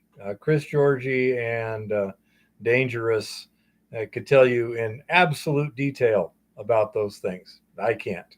But yep, that's why. Um, so, another thing to mention with the Eco Gold X and presumably the cyanide solutions also, different metals will precipitate gold and silver and other valuable stuff out of solution directly. Therefore, I did a recent video last fall where I put different metals in the agitation tank while it was agitatifying. And you could see clearly several of the various metals were getting plated. The only metal that seems to be relatively safe to contact directly with solution seems to be carbon steel. We found out in our stripping circuit test, for example, that stainless steel is very good at precipitating gold from the stripping solution. Unfortunately, it puts chromium or nickel or something like that into solution, which then makes smelting the residue a pain in the ass. How expensive is the resin? Last time I checked, and it's that stuff we bought about 2 years ago, on the neighborhood of $15 a pound. And that's the quantity. calculator, where's my calculator? Good Lord, Keith. There it is. Okay, so we got 454 times 0.03, 13 grams. So 31 divided by 13. We use 1 kilo and 3 cartridges, by the way. Excuse me. Times. Right now it's about $21.85. So that $15. No, that doesn't make sense. Okay, it was 31 divided by 15. No. 15 divided by 31. Okay. Times 21.85. That $15 of resin should hold about $1,000 of gold at current prices. And currently, we are not reusing it. However, there is no theoretical reason why it shouldn't be reusable if you knew exactly what you were doing. And therefore, it's, it's cheap as it is. It could be cheaper. Okay. Weight of resin versus weight of gold. About 3% gold by weight of fully loaded resin, honey bunny. What, little one? I do believe your math is incorrect, dude. That's what I was trying to tell you. What? We use 1 kilo of resin, which costs about $30 in 3 cartridges. That's $10 per cartridge. You said earlier that each cartridge holds about 10 grams of gold. So 3 cartridges, which is $30 worth of resin, holds about 1 ounce of gold, $2,000. So 1 cartridge holds about $600, somewhere around there. I didn't say a cartridge. I was saying a pound. Okay. Yeah, well, since we go by the kilo, a pound doesn't make much sense. Doesn't matter. It's a percentage. It's about 3% gold by weight. And when we bought the resin, it was less than $15 a pound. I'm pretty sure it's over $15 a pound now. I'd love to know what it would cost in real bulk. I mean, Okay. It's not like we ever bought it. So, as I say, the consumable cost is less than 1% of your total output. I don't know. The question isn't necessarily stripping all the gold. The question is how to strip all the other stuff that's blinding the resin. Okay? Because when we stripped the resin and then tried to reuse it, we got what, 1/4 the recovery that we did before? Something like that. It was about 30% the recovery. 30% was the best figure I saw. Okay. So basically, if you've got a certain number of binding sites for metal on the resin, and the gold is attaching to 3 out of 10, and the other 7 out of 10 are bound to something else, the stripping solution we're using is not clearing those other binding sites, is the current assumption. And we're saving the old resin with the assumption that, yeah, eventually we'll be able to clean it up and reuse it. Okay. No sense throwing it away. If nothing else, we could always ash it and smelt it. But I say right now it's a 1% cost, which is not a killer. And again, whatever that residual resin is not thrown away. It's just put in a bucket for later experimentation and reuse. Okay. Whatever gold is still in it, theoretically, we'll get most or all of it, one way or another. But we have limited resources and limited time.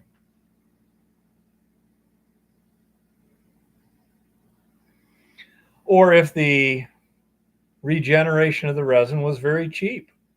So if you could regenerate the resin for $3 a pound, that's better than buying new resin for $15 a pound. It would just depend. I mean, this is essentially the same kind of resin that is used in a water softener. And those things get regenerated hundreds of times. They absorb the calcium ions out of the water and then give them up and do it again and do it again and do it again. So theoretically, it's a matter of figuring out the proper chemistry. Okay. And that is not our current priority. So at this point, we've got all the steps functional.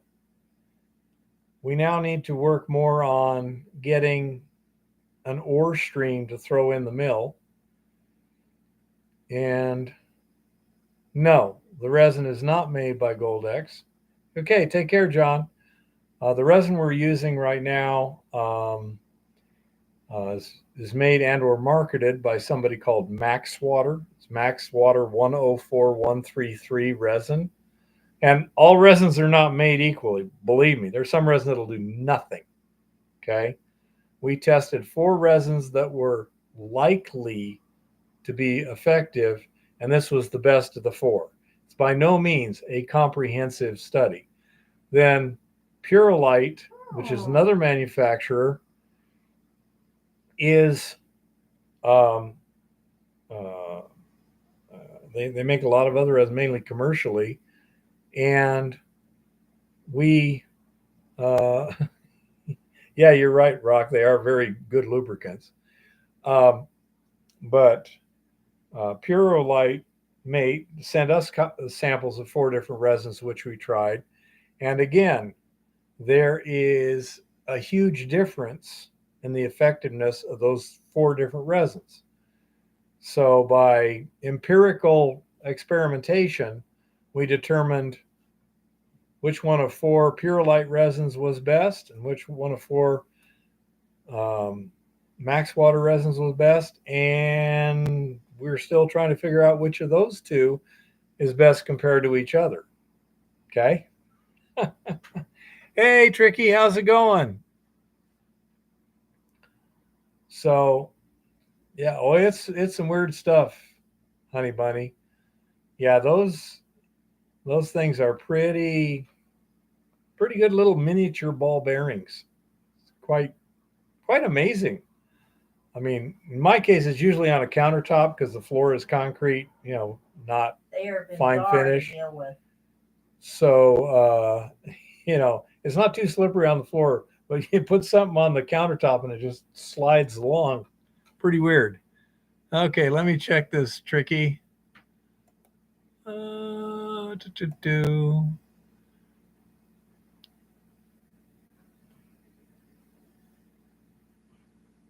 Okay.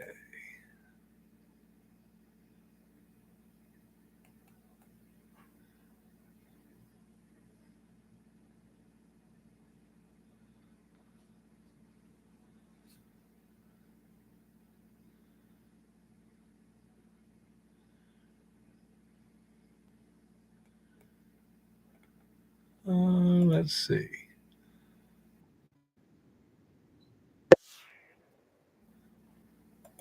Okay. I will take a look at it when I'm not doing the live stream right now. Glad to see you're doing okay and feeling good. Kiss the babies.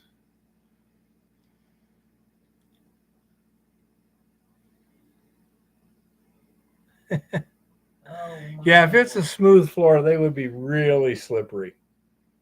Absolutely. I say on a smooth surface, they are an excellent lubricant. So, even when they're dried out, not just when they're wet and ready to use. oh, especially when they're dried out. But anyhow, so that's the answer to that. What was the last question there? Do we have any other PGMs in our ore? Not to our knowledge. Okay. However, in order to find out, we'd have to do some relatively expensive testing, which we have not done. And Rock did some XRF analyses of our resins, and he didn't see any significant platinum group. Okay. So, I say it's that gives you a fairly detailed overview of where we're at in our research right now, and it's kind of frustrating because there's a lot of stuff we'd like to do, and we're just not able to do it right now. We will probably restart the mill when we get back from Boston.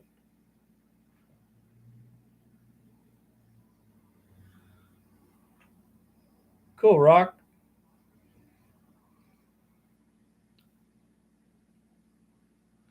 So, anyhow, um, the chances of hard freezes before our departure date are pretty good. The chances of hard freezes after our return date are not. And we plan to be gone in the neighborhood of 14 days or more. So it just makes sense to worry about that after we get back. So that's our schedule. And then field work, we'll focus on field work um, once the roads are open. Um, some of that is regulatory, some of that is snow. Top of the hill, it's more snow. Montana B is more regulatory, although it's entirely possible that since we're stakeholders, we can go in even when it's closed season. Okay.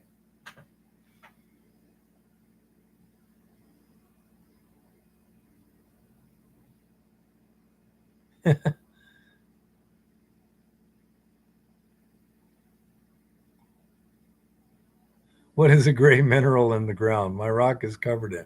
There's a lot of them, Shaggy. They'd be a lot of gray minerals.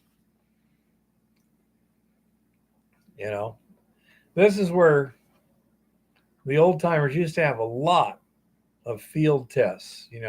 Hardness tests, streak tests, borax bead tests, and stuff like that. Um, and so they could do those sort of things without an expensive lab. How long do you think the snow is going to persist? At Montana B, it's probably almost all gone already, but we may get some more significant snow before the end.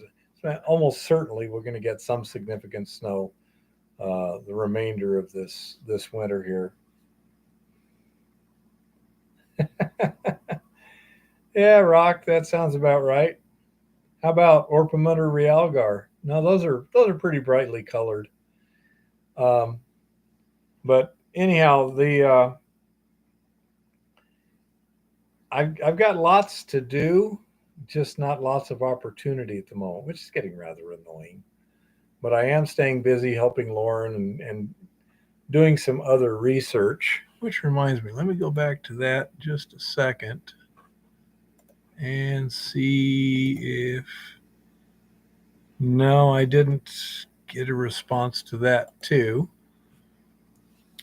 So, yeah, say we got a lot of irons in the fire, but right now there's nothing I can do. So, getting annoying.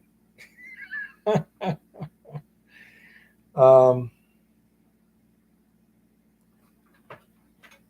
these tests here, I started last fall, and I occasionally just agitate them, set them down, so that when we're done with everything else, we're getting ready to go.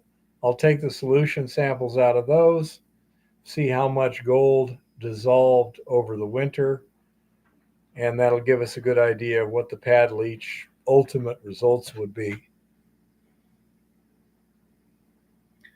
I believe a Sierra Blaster is an explosive C. Um, I do not believe they can mass detonate,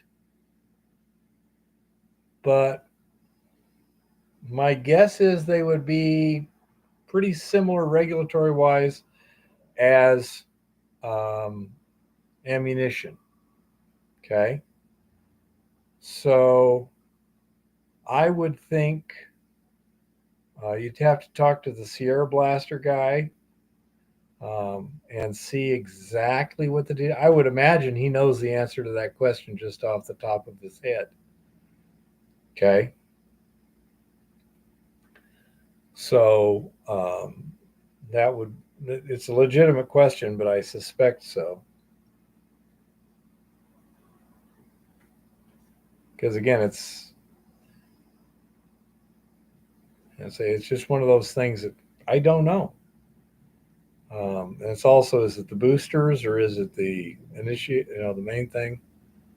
I don't know. So that's where we're at. Really don't know. But we're gonna move the cargo trailer and the truck out to the mill before we take off to Boston. That way they're someplace safe.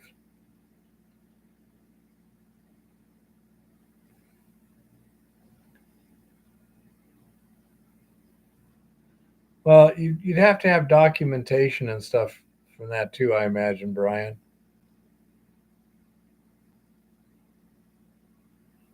Uh, can you do a phone number, Tricky? I can give you his phone number. Let's see. Do that. Do that. Do that. Do that.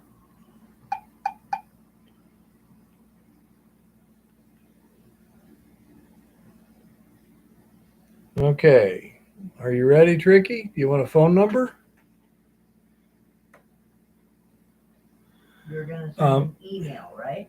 No, I'm talking to Tricky Dicky in real time here, right? Well, does the person whose phone number you're planning to give out say it's okay? It's a commercial phone number. I'm pretty sure you can look it up on the internet. Okay. It's Sierra Blaster. Okay. Difficult from here, huh? Okay, let me write it down and I'll try and get an answer for that.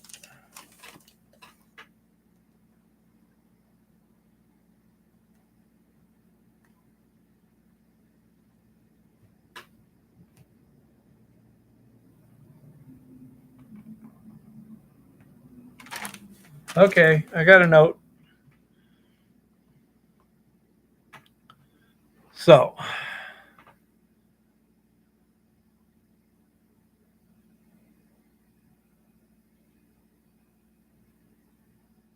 yeah, I get the feeling it's probably going to be difficult. Okay. So I'm just not sure. I have some ideas, Tricky, that we can talk about offline. Well, not offline, but not live like this. So anyhow, that's about it. I say we're likely got about 2 weekends out at Montana B to finish the breakthrough and get that cleaned up to do. And got another. I say we got plenty of ore out at the ranch right now to do a lot of testing. So that's we got plenty. As soon as we get back, we're going to be busier than son of a gun, and it could get just ridiculously busy because again, if the puzzle pieces fall into place, then we got something else we got to get done, and we'll probably just put top of the hill on the back burner for a while.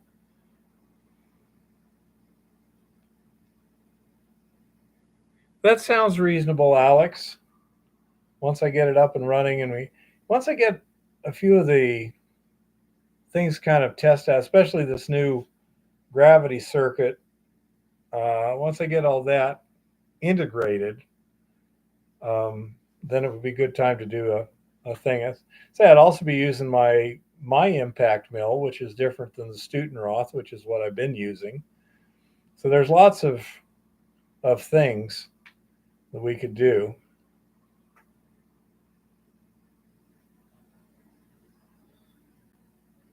Sounds plausible, Rock. Yeah, once I get things up and running and stuff, yeah, I'll try and do a more, what would I call it? more of a quick overview as opposed to the particular little process I'm talking about at that time. I also have some ideas on, a simple gravity separation system for this, which would be kind of a continuous thing, but it would be extremely simple and not hugely efficient, but doesn't need to be hugely efficient. Yeah. Yeah, I'm thinking the same thing, honey bunny. I suspect they have some stuff that they could create a similar effect without using the same stuff, you know? But we shall see.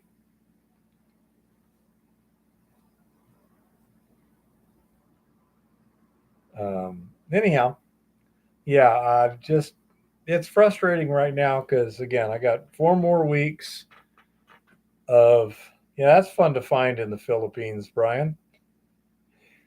Still got 4 more weeks where I'm predominantly shut down. Now, um, Jimmy uh, has a potential construction job that we might be able to, um, you know, uh, get busy on that for a couple of weeks, and that make us money for the trip and stuff. My oldest daughter has promised to lend me the money if needed, so we can make the trip and back. But it's uh, it's the sort of thing where I'd rather be able to pay for it, but we're running out of time to earn the money, and things are slow here, from what I understand. I'm not, I'm fairly new here, etc., but both Minor Jim and Lauren are saying that the usual sort of construction work that they would be getting um, Really? has pretty much dried up. People just aren't spending the money. I can think of some reasons why, but be that as it may, whatever it is, um, it's just not as easy as it was last year. Does anyone have any idea about rock/cement dissolving chemicals? I think any strong acid would work. You know, um, I think they're both alkali materials. So if you had something else that was mixed with it that you didn't want to dissolve, that might be a more critical criterion to worry about. But I'm thinking stuff like sulfuric or hydrochloric acid. Um, Acetic acid, maybe. I don't know. We were discussing the idea of glacial acetic acid as something to be tested at one point. Yeah, it's some really nasty stuff though. Yeah. But I'm So thinking we can go somewhere between ordinary acetic acid and glacial and test a few things. yeah, I don't know. I say the nice thing about sulfuric is it doesn't have shit for fumes. Yeah. Hydrochloric and acetic, they've got some pretty strong fumes.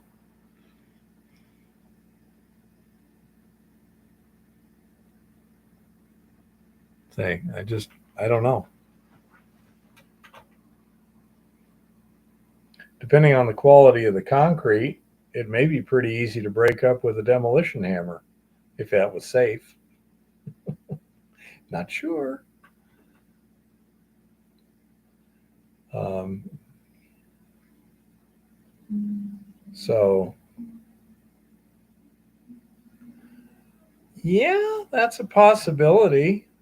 Take a wet diamond saw and make a slice in it to break it. Yeah, that's a possibility. Hmm. Yeah, hydrochloric. You know, that's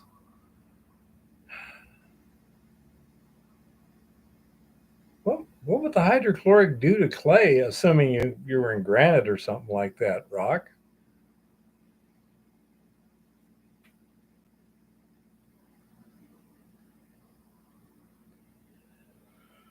Oh my goodness. I'm so tired.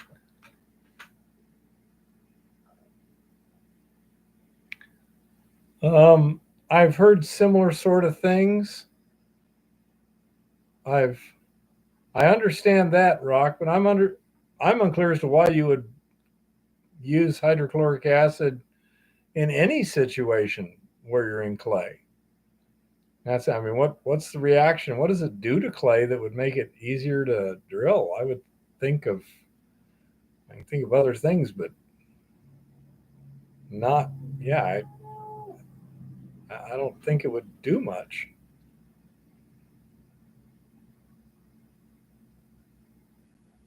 Hmm. Shape charge here, tricky.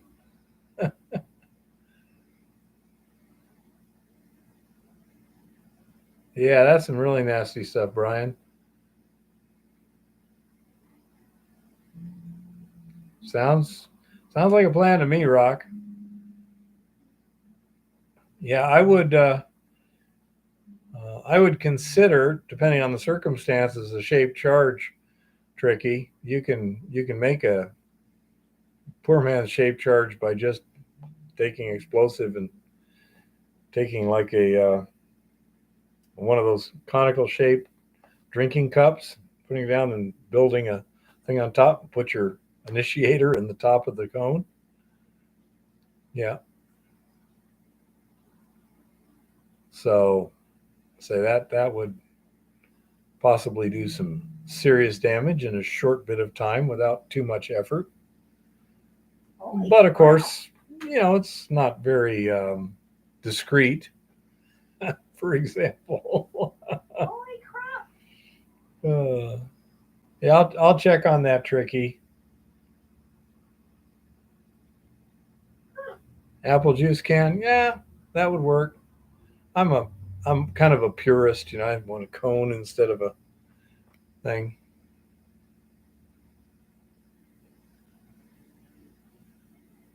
Yeah, Anfo wouldn't work, Tricky. You need something a lot faster. Dynamite, plastic explosives, something like that. You'd want Class a cap sensitive Class A. You could, as long as it'll maintain its shape, a gel or something to that effect. But yeah, that it's going to make a little noise. Hmm. Yeah. Interesting.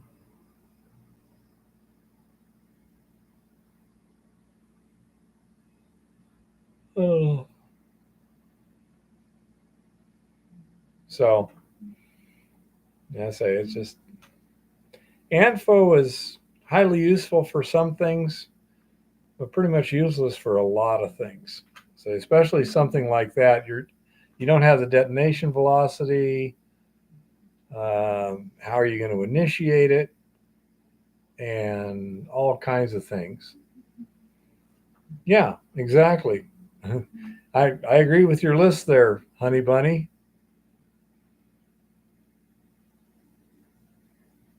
You Hmm. know, Really now? I'm thinking of detonation velocity myself. It may basically be a real similar phenomenon there. Well, Anfo, it's really cheap and it's got a high gas volume. So, especially things like, you know, big production shots where you're trying to shift the rock, yeah, Anfo works fine.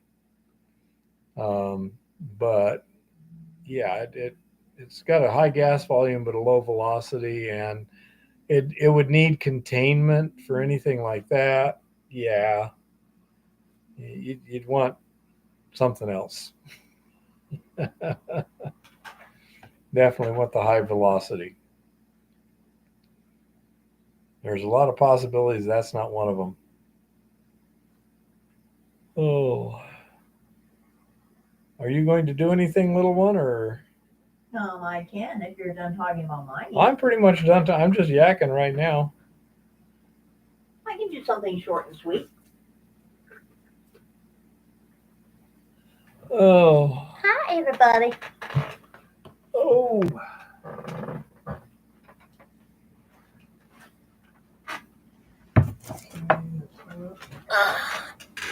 Well, once again, we have had a blessedly, entirely, totally, and completely uneventful news week. Yeah, kind of, sort of, maybe. Unless you count the spurious rumors that down in Haiti, there apparently has been some kind of uprising. Now, the goddess isn't sure of all the details, but if I understand the facts properly, It got out of control. a whole bunch of prison breaks happened and like thousands of people got released. And then a dude named Barbecue, no shit, a dude named Barbecue who controls a very big gang, like took a whole bunch of stuff over. And apparently, his gang has this rather odd and bizarre ritual wherein they murder their opponents and eat them. This strikes the goddess as being a little bit rude. Saves on the grocery bill. Well, I mean, especially considering the fact that you don't know where they have been. I mean, you should not be eating people to begin with. It's only very rude. Haiti. What could possibly go wrong? Oh, and our embassy down there is being partially evacuated before anybody starts saying that this is a bad thing. Only the non essential personnel are being removed at the moment. And yeah, it is the seventh, as in number 7, embassy that has been fully or partially evacuated since Lord Malarkey assumed his position as squatter in the Albino McMansion over there in Mordor around the Potomac. But that's okay. I mean, I'm sure the essential personnel will be removed too. Strategic disengagement. Maybe. Just saying. You know? And in other random news, we should have a moment of silence here for anybody who missed this random news. A very nice whistleblower from Boeing, whose name is Barnett, apparently decided to commit suicide in his truck shortly before he was due to be deposed and testify as a whistleblower against Boeing in court. Just saying. He apparently died of a self-inflicted gun wound. So, rest in peace, Mr. Barnett, who, by the way, was testifying about the deplorable conditions at the Boeing plant, specifically the one that makes the 787 Dreamliner, Dreammaster, Dream something or other. That's the one where undercover persons in the plant where it's made in like South Carolina asked the workers, the sober workers, the ones that weren't doing drugs on duty, whether they would fly on this plane or not. And 2/3 of them said, oh, fuck no. Not going to happen. So, once again, the goddess has decided this is reason number 17,822 why I, personally, will not fly, period. End of story. Y'all can keep the airplane thing. It's just not happening anymore. The goddess does not remove her shoes in public for anyone.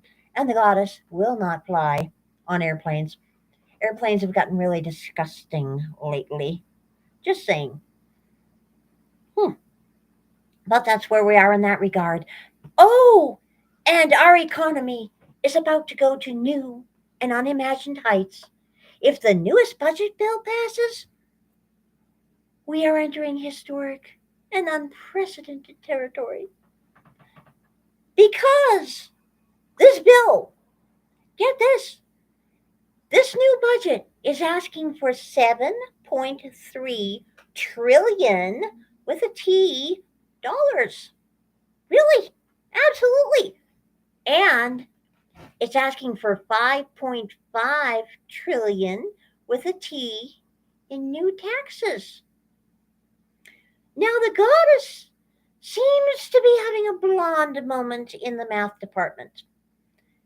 Because let's first take a look. Although 1%, by the way, is not even, millionaires. The 1% is multi-millionaires. There really aren't all that many of them. And they already pay over 50% of the taxes.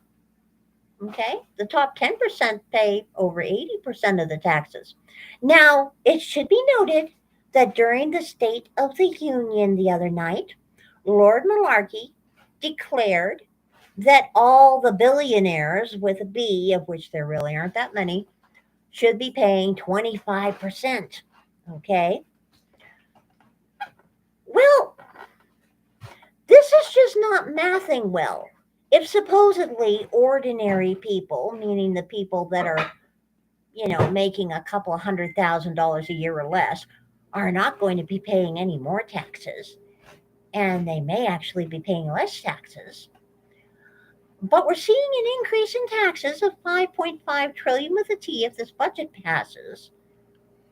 And we're not getting any more new millionaires or billionaires who are already paying the vast majority of the taxes. The goddess may be having a blonde moment, but the goddess is pretty sure that even Common Core math isn't going to work on this one.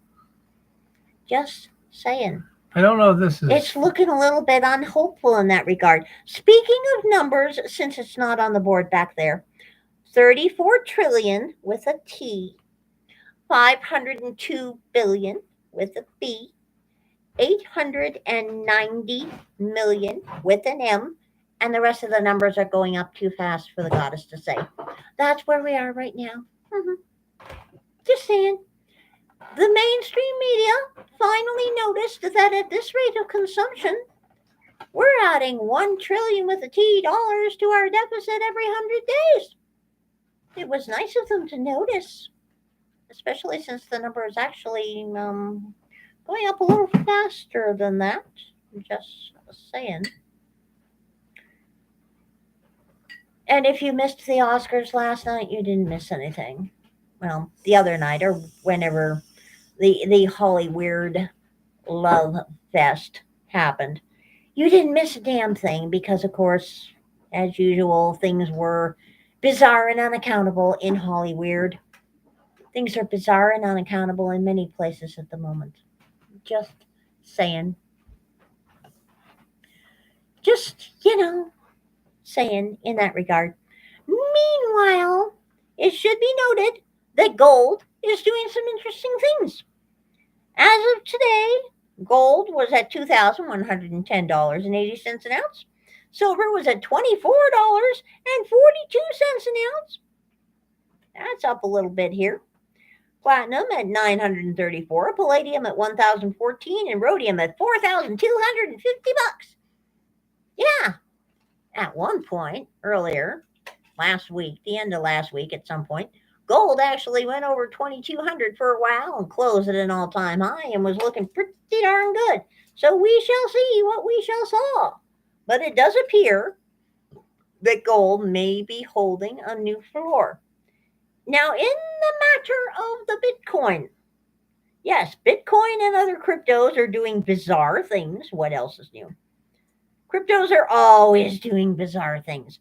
Bitcoin has been on an amazing trend at the moment.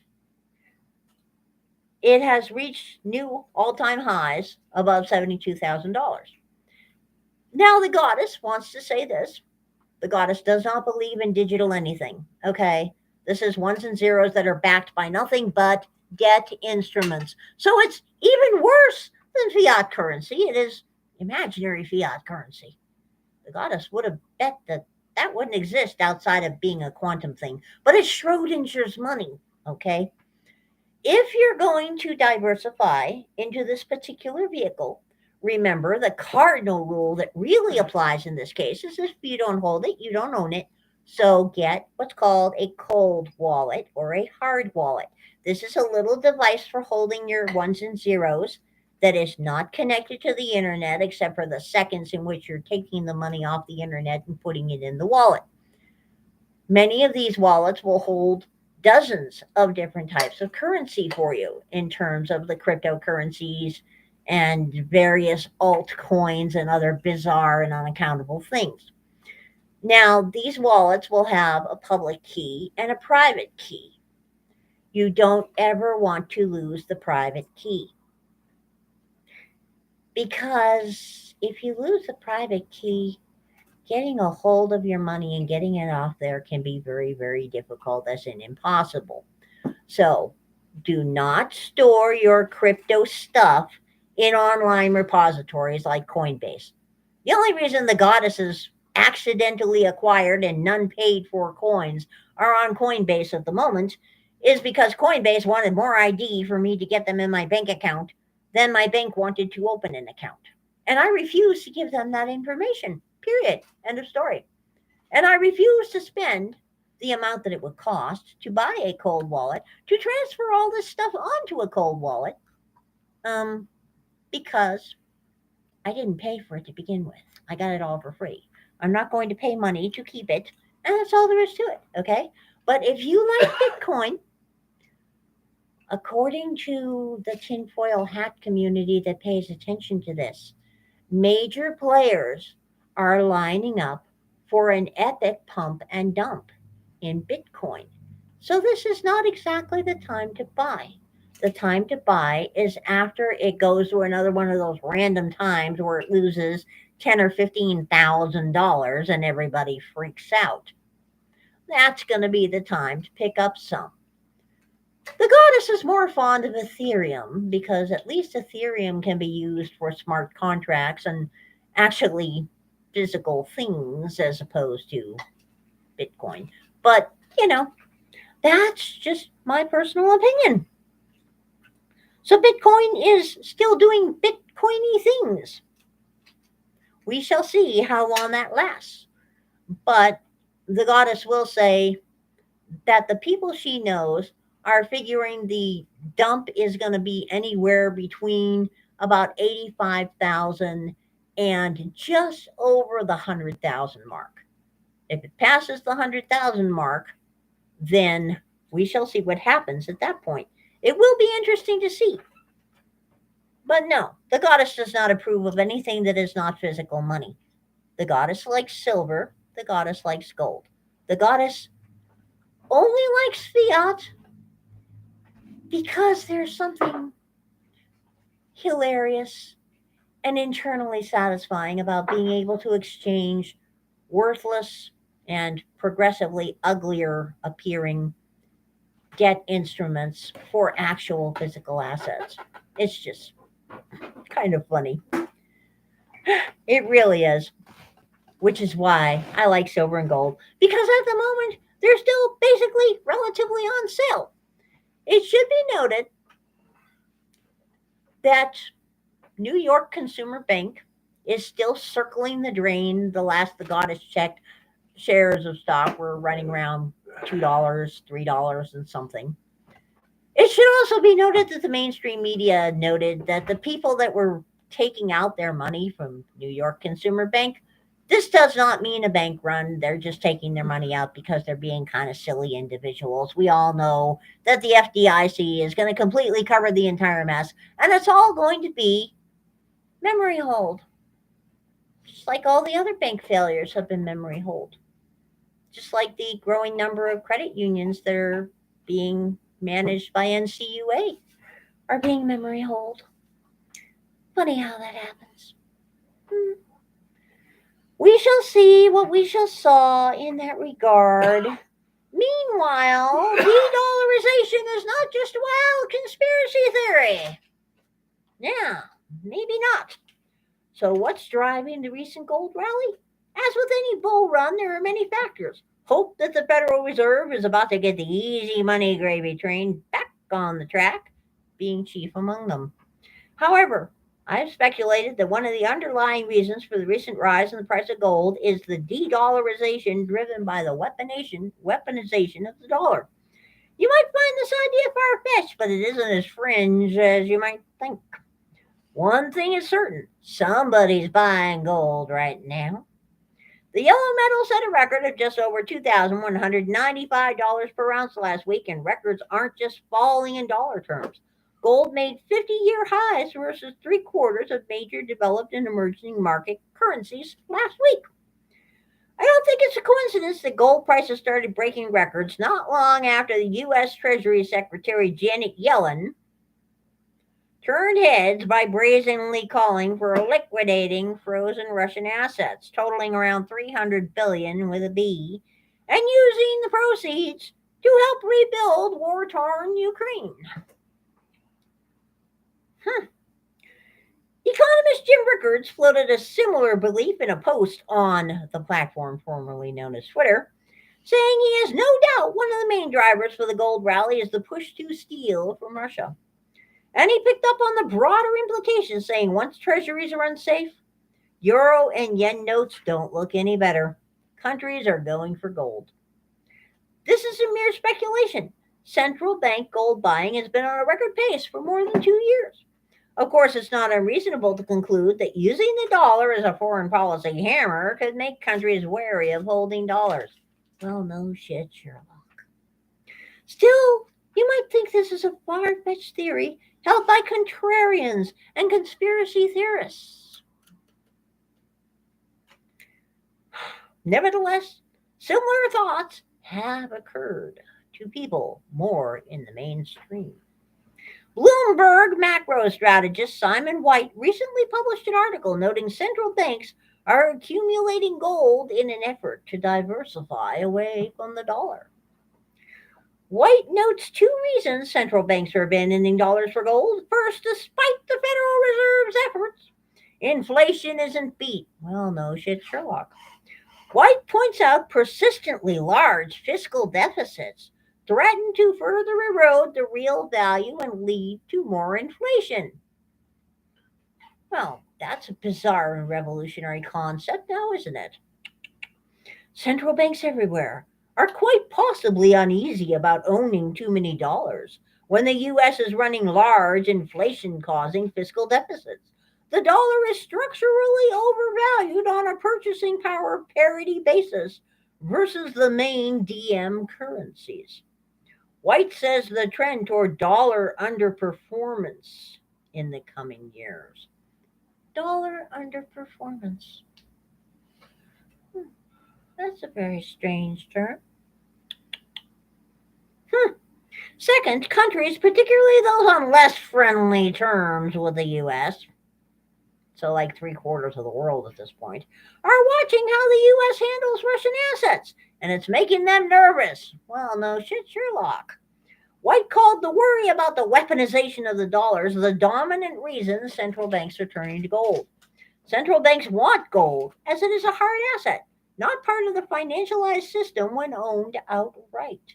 But the dominant reason is a desire to diversify away from the dollar. If you're not on friendly terms with the U.S., then it's a way to avoid your reserved assets being seized, as happened in Russia.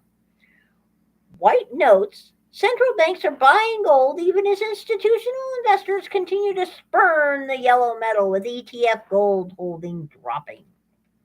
He points out the bulk of seasonal buying, for instance, Diwali in India, is likely behind us. He also notes that while silver has also rallied, it's nowhere near record levels.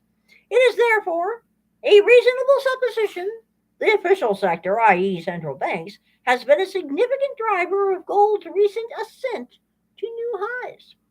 And he points out in the run up to the pandemic and again in the aftermath of Russia's invasion of Ukraine, about 10 million tons. Global central banks have continued to add to their gold holdings, even as ETF investors, perhaps dazzled by the bright lights of crypto, have reduced theirs. It's time for investors to take note. After all, you and I face the same risk from the dollar as foreign countries. The only way to stop the declining purchasing power of the dollar from stealing your wealth is not to hold dollars. Okay, so we have established a couple of things tonight in relatively short order.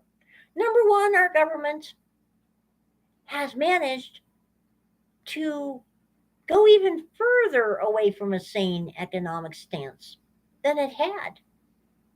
The goddess is beginning to wonder if they're even in the same financial universe as the rest of us. This is becoming something to consider. Because they are now actively contemplating, apparently, passing a $7.3 trillion budget that's got $5.5 trillion in taxes in it. Now, what I think is going to happen here is the usual bullshit kabuki theater that happens in Mordor on the Potomac. As in, the D team is going to posture over here, and the R team is going to posture over here, and they're all going to make their nice little talking points, and they're going to fire a few rhetorical arrows back and forth, and there's going to be a few reconciliations here and there, and they're going to remove a couple of very, very tiny little things that nobody really cares about from the end result. And then they're going to pass another continuing resolution rather than an actual budget, since they haven't passed an actual budget in over a decade or something like that. And it's going to kind of sort of look like it spends marginally less money than they expected. So they can pat themselves on the back and say, we cut the budget. Yeah. This has been happening now for over a decade, at least. I think we all know where this is going to go. A, Washington is never ever going to actually cut spending. B, even if they did have a shutdown, they would continue to be spending the same amount of money during the shutdown. C, we can expect them to threaten to halt food stamps and threaten to halt Social Security to get something passed, even though it is legally impossible for them to not pay Social Security and not pay food stamps. Those are against the law to not pay. Okay. And the end result is going to be that we are still spending far more money than has ever been created in practically the entire history of the world. That's not going to stop. Okay.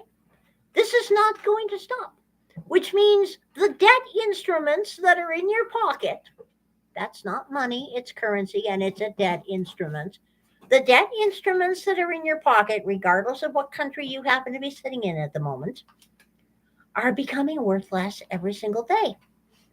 So it behooves you to take these debt instruments and invest them into things that are actual assets: land, food, metals, precious and otherwise, as long as we're talking about physical metals and not pieces of paper.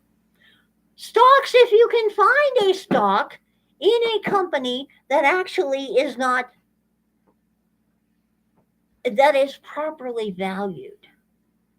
If you really want to put some in the magical 1 and 0 world of cryptos, well, the goddess can't help you much in that regard except to tell you again, make sure you put them in a cold wallet and don't ever lose your private key. Don't lose your keys, okay? Because once you lose your keys, you're screwed. You can never touch that shit again.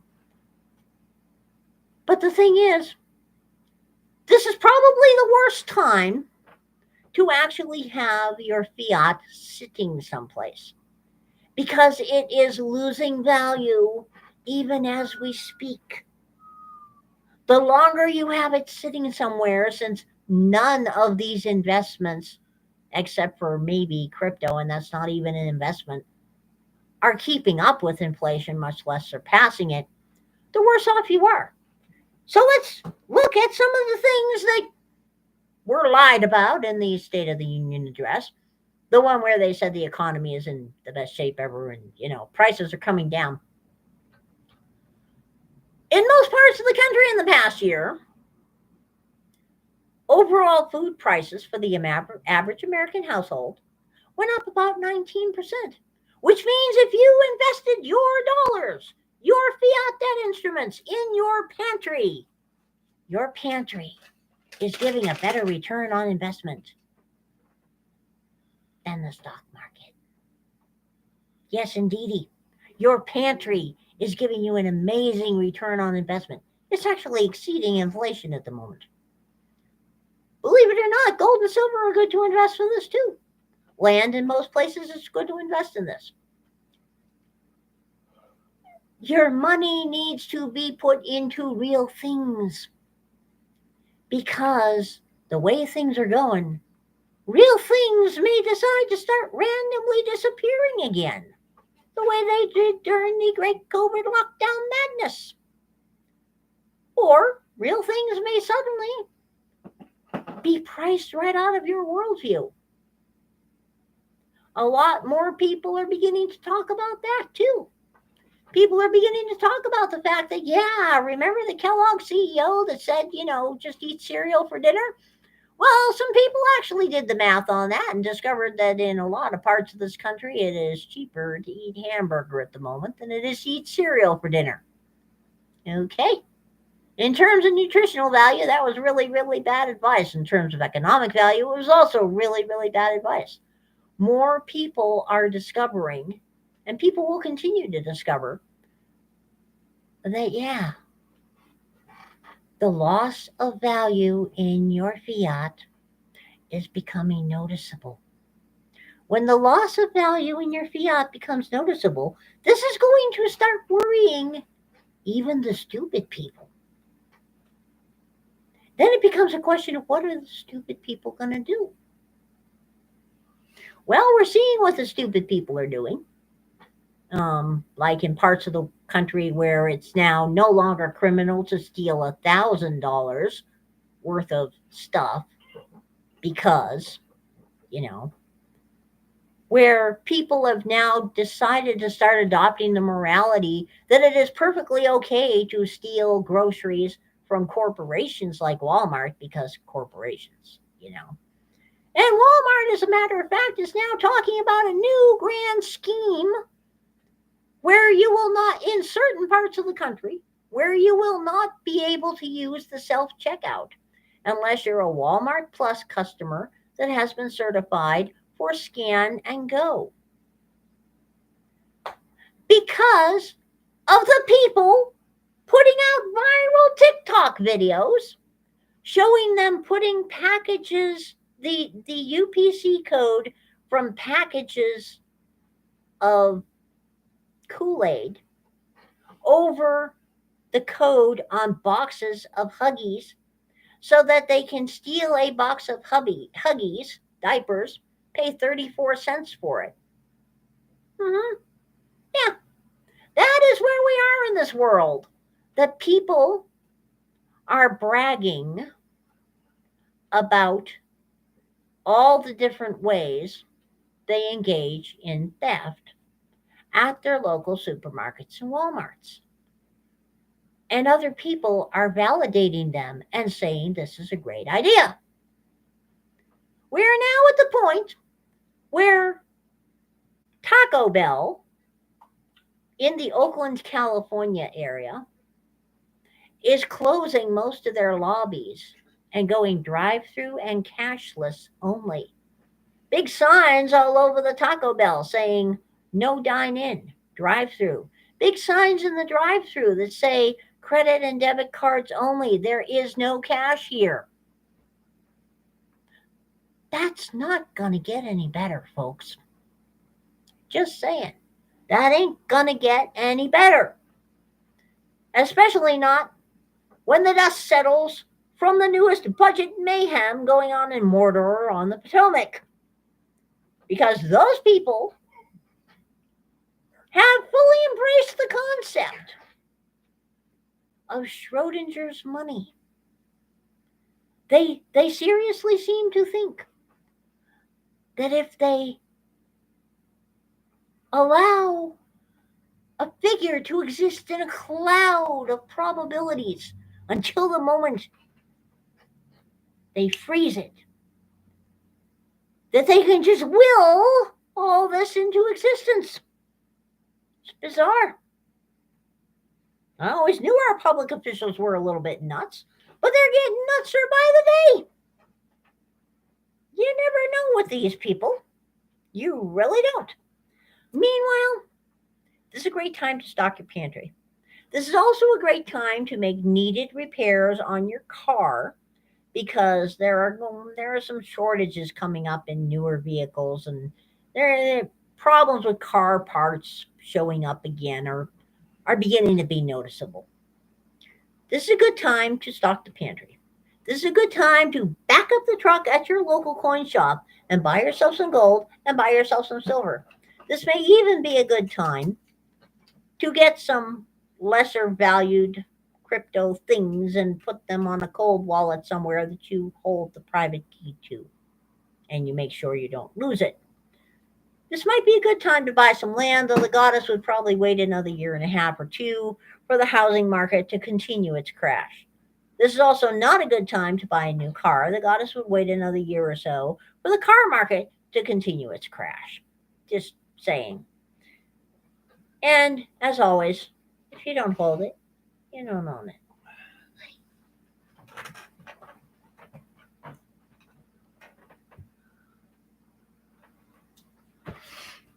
Ugh. What is Alcan? Rock Butcher? I know the Alcan Highway. Yeah, the one from Alaska to Canada. I don't think they have shares on it. Shaggy says, have a good one.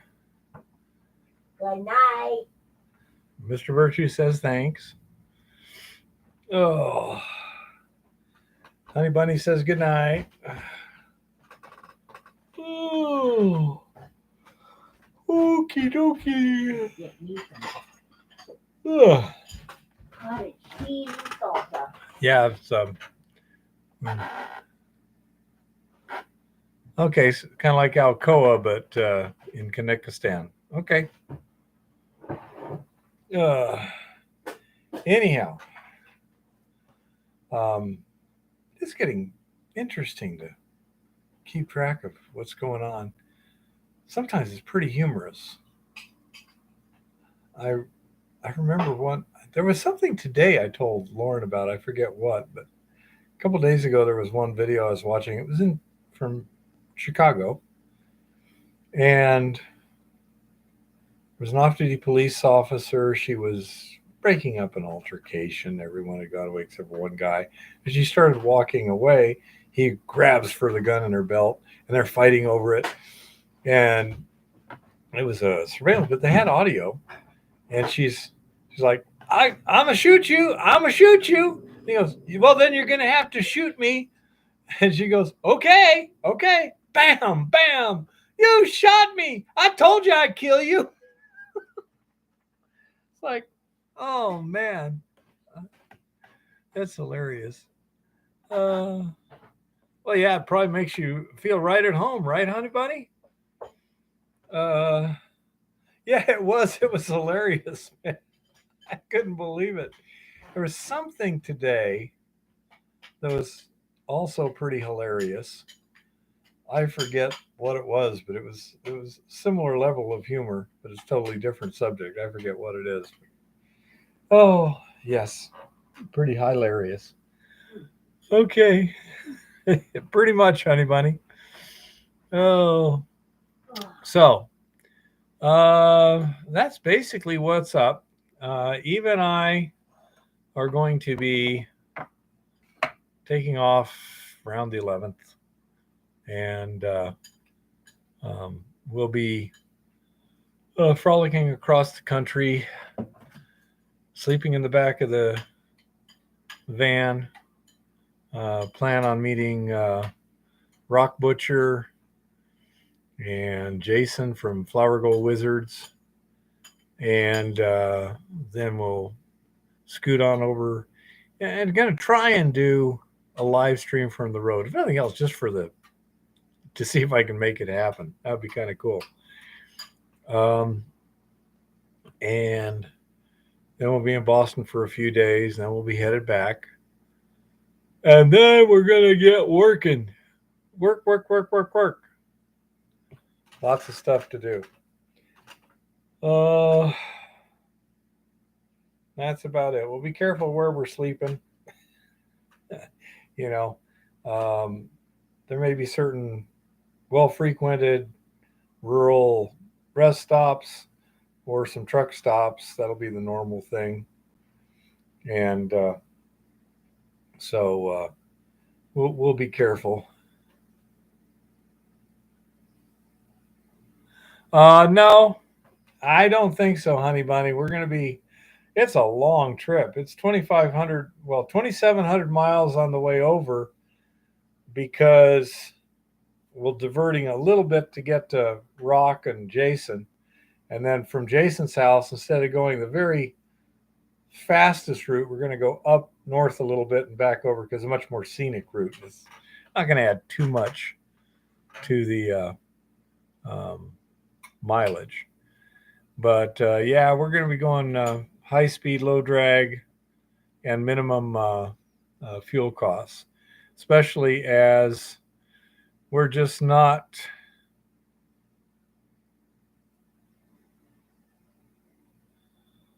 Okay, Rock, where's the thingy here? Rock says he's not going to allow us to sleep in the van in Duluth. He's going to get us rooms. Let's see. Make it a Motel 6. It's up to him, little one. Beggars can't be choosers. Let's see.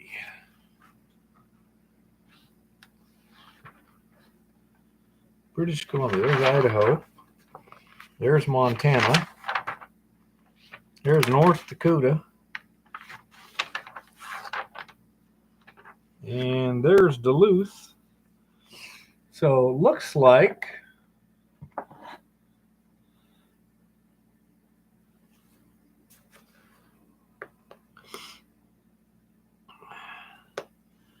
it should be Highway 2. I'm guessing State Route 2. Yeah, we'll be coming over from Grand Forks. So Highway 2, whatever that means, you're the expert, not my bailiwick.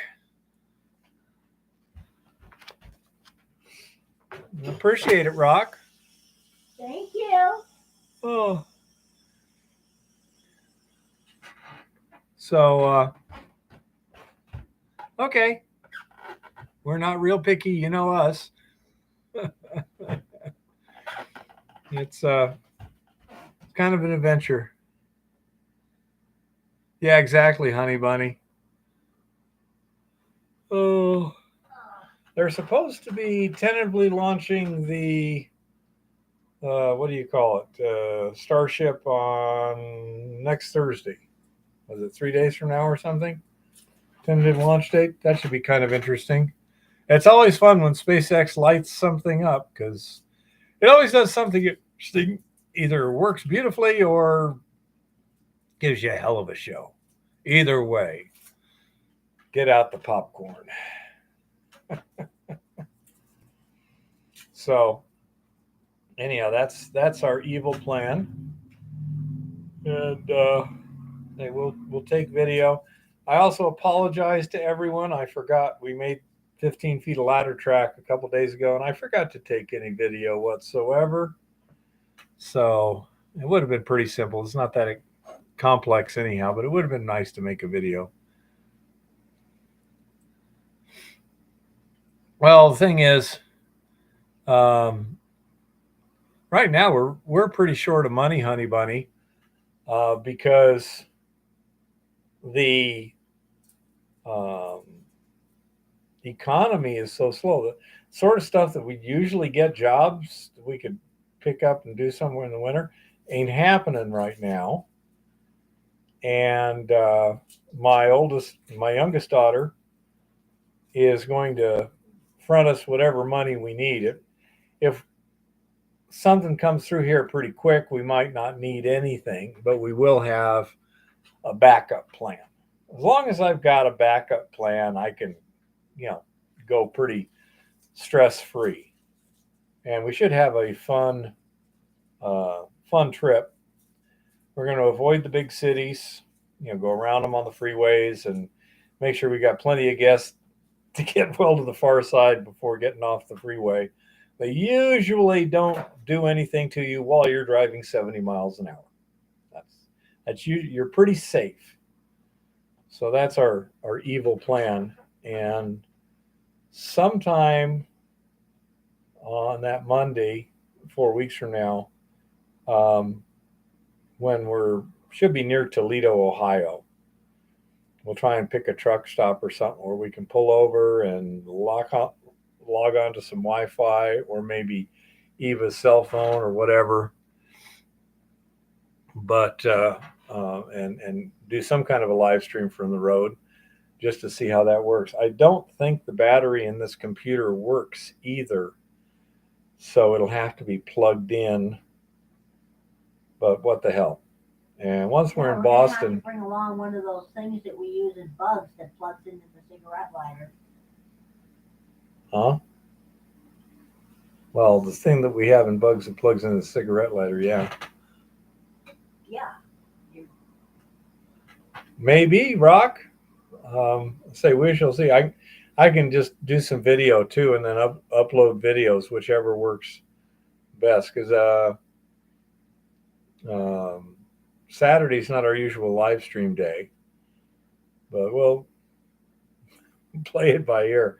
That's part of the fun of doing these trips, is just, kind of free forming the whole thing whenever possible. It's it's a lot nicer when you don't have a real rigid schedule. You just, we're gonna stop there. Say we'll see you one day. We'll see Jason the next day. Then the plan is to go up the Mackinac Bridge, and then down to the Toledo area, um, and then from Toledo to Boston should be an easy 2-day run. So I think about 1,000 miles, something like that. Let's see. Toledo to Boston, so yeah, 752 miles, 11 hours. 1-day run probably. So that's the evil plan.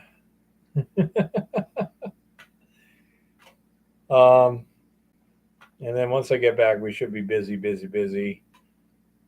And before we leave, hopefully we'll get a few puzzle pieces put together.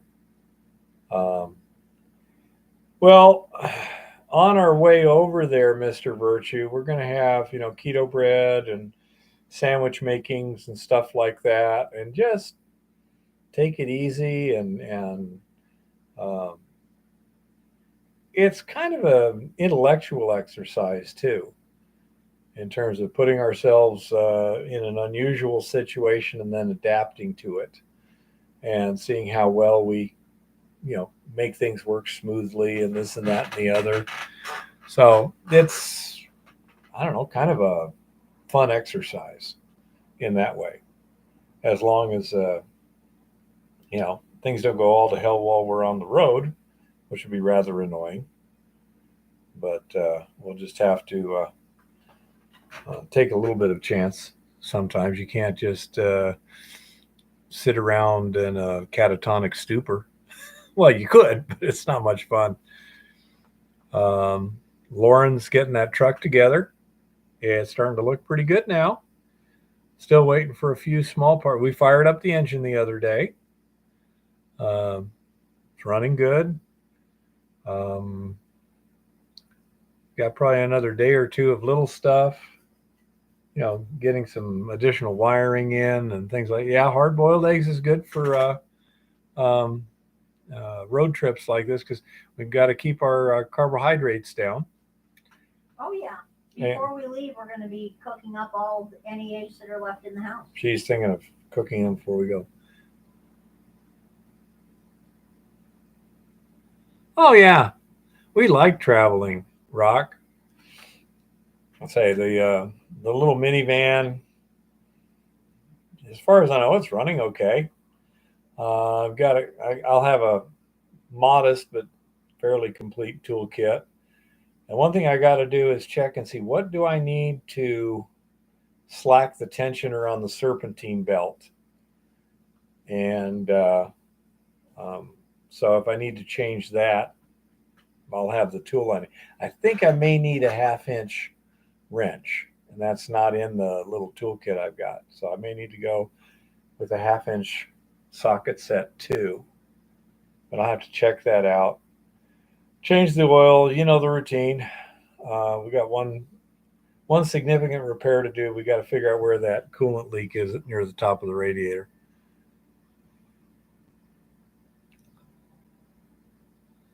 Yeah, we should be in Duluth on that Saturday because what's the name? Jason.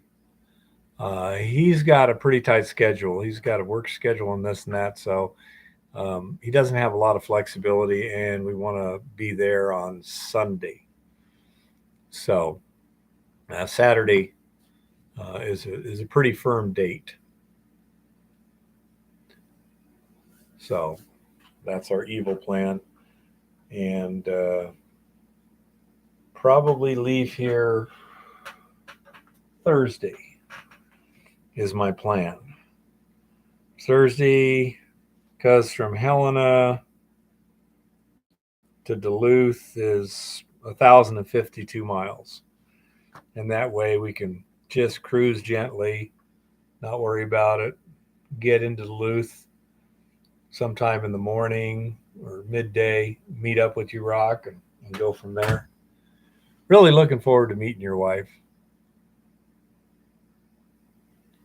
Yeah, I had to change that because I was planning on trying to do the live stream from Jason's, and he said no, he's got a job, he's working out of town, he couldn't do it. So I say plan on Saturday. That's a pretty darn firm date at this point, unless something catastrophic happens. And I say we'll plan on showing up in Duluth sometime in the morning, and we kick around town or whatever. But that's the rough thing. Probably get together noonish, early afternoon, whatever's best. You know.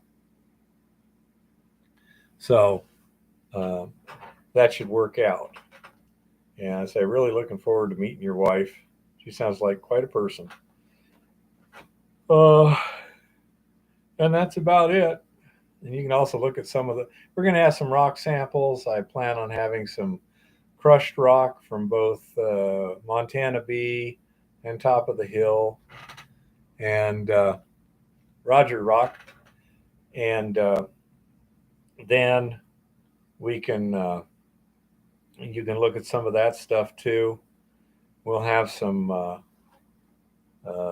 pretty rocks for Mrs. Wizard, some ore samples for Jason, and then we'll have some crushed rock to try on his fine gold sluice. See how well that works. So we should have a really good time on Sunday too.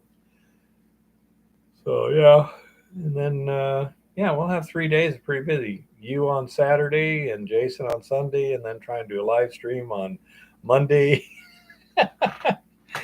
Could be fun. So, and then once we're in Boston, I'm sure we're going to have a good time because Eva really knows Boston. So she knows where the museums are and this and that. And I'm sure we'll keep real busy. And I'll try and get lots of videos. We can play Stump the Geologist in Duluth. Bring it on, huh? I'll do what I can. And I don't think I've got anything really extraordinary. I think you'll be able to look at them and say, I know what's going on here. Yeah, I know what that is. So I say that's the plan. Then once we get back, we can stay busy. I'm a little twitchy from not staying busy enough right now. When do you hope to be in Boston? That should be from about the 17th through about the 20th or 21st. Let's see. I think it's the 17th. Here, let me look.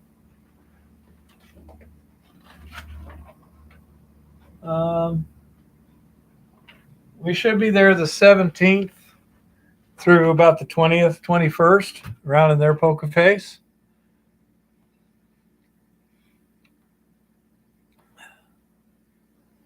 Yeah, April 17th. Yeah, exactly, Rock. As long as you don't have important constraints, it's kind of fun. Did I meet you last time we were in Boston, or was that somebody else? I know we met somebody there.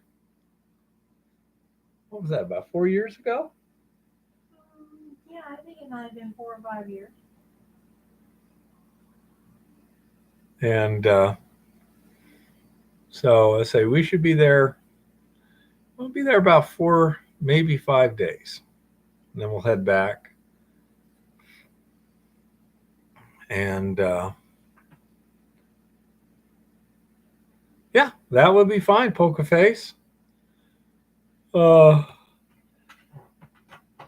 we'll be in, what did you say, Canton? Yeah. Okay. We'll be in Canton, is where we're staying. And then we'll be going to Boston almost every day, looking to museums and stuff like that. It should be pretty easy to hook up.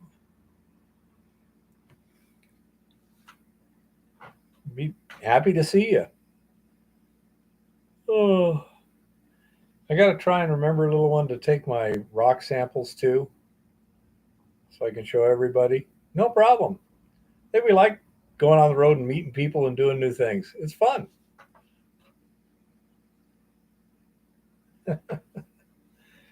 Oh,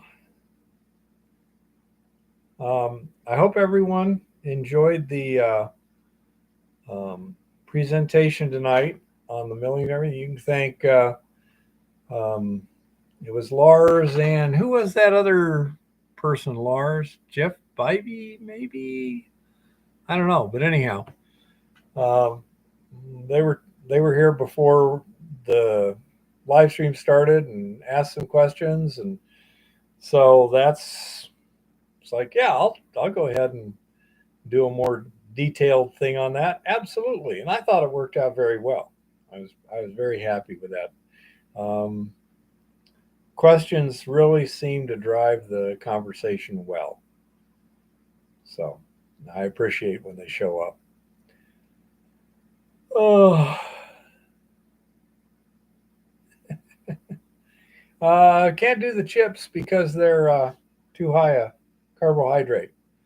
Fish is not a problem as long as it's not too much batter. But I'd say Eva grew up in Boston, so she knows a lot of the stuff over there, and it's a totally different environment for me. Um, and I just I like exploring and doing things when I feel comfortable. It's just different, Poker Face. Plus, Boston has a lot of American history in it. Okay, and as such, as I say, it's something totally different. It's got a lot of history. I wouldn't want to live there. Very happy where I live. I enjoy it up here. I enjoy the outdoors. I enjoy the people. I enjoy what I do. Winters are kind of annoying, but we're gonna try and do some things which may result in much more continuous stuff. I'm glad to help, Lars. I'll say, oh, don't forget, you can always ask questions anytime if you got a specific thing. Yeah, Honey Bunny, a lot of history.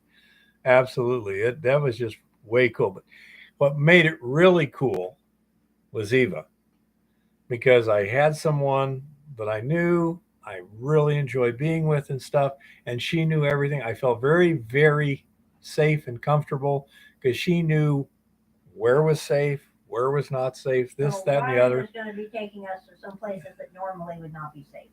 You know, and so it's because I had a qualified local guide that knew everything and knew me well enough.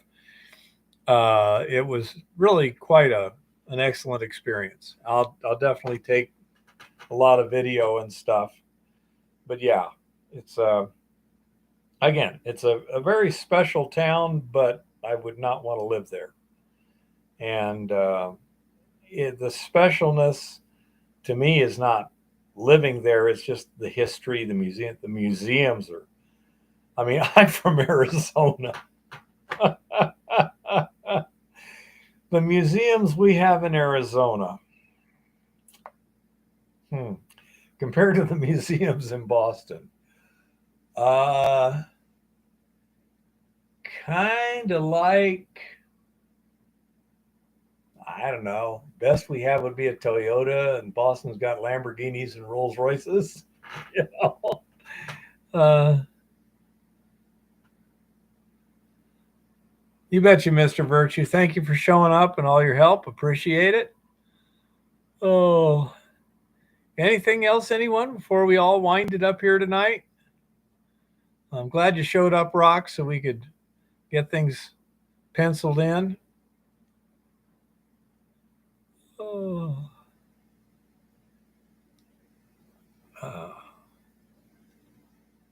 Let me write down air in trailer tires. Those tires have held up pretty good. I mean, they look like they still got at least 80 psi in them. Before I move that trailer, I want to put them up to the 100 that they're designed for. And the nice thing is we only got to move it 4 miles, so we don't have to worry about highway speeds or anything like that. Yeah. We also at some point have to get it re-registered. Probably. It doesn't have a permanent tag. Oh, we got to register the truck too. Yeah, bugs need to be re-registered. I think it does have a permanent tag on that thing. I don't know. We should check. Truck, check, Beluga.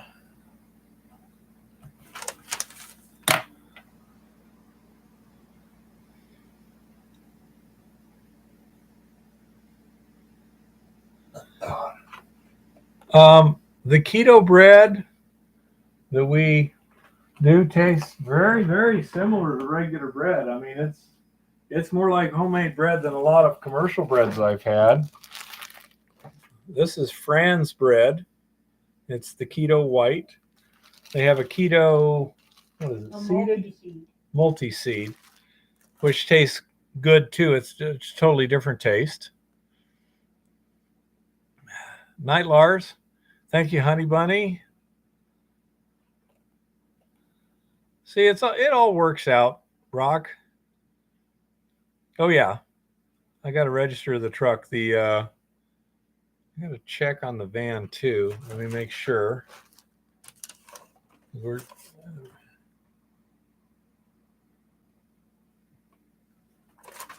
Just check all of those. You're welcome, Jeff.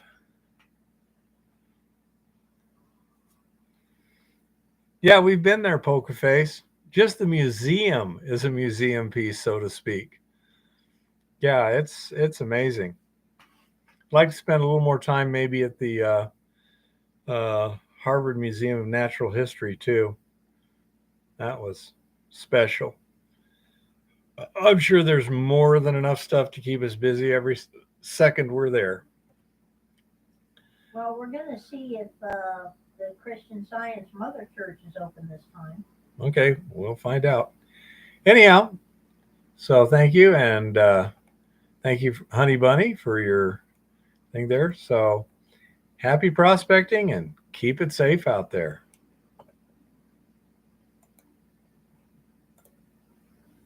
Okay.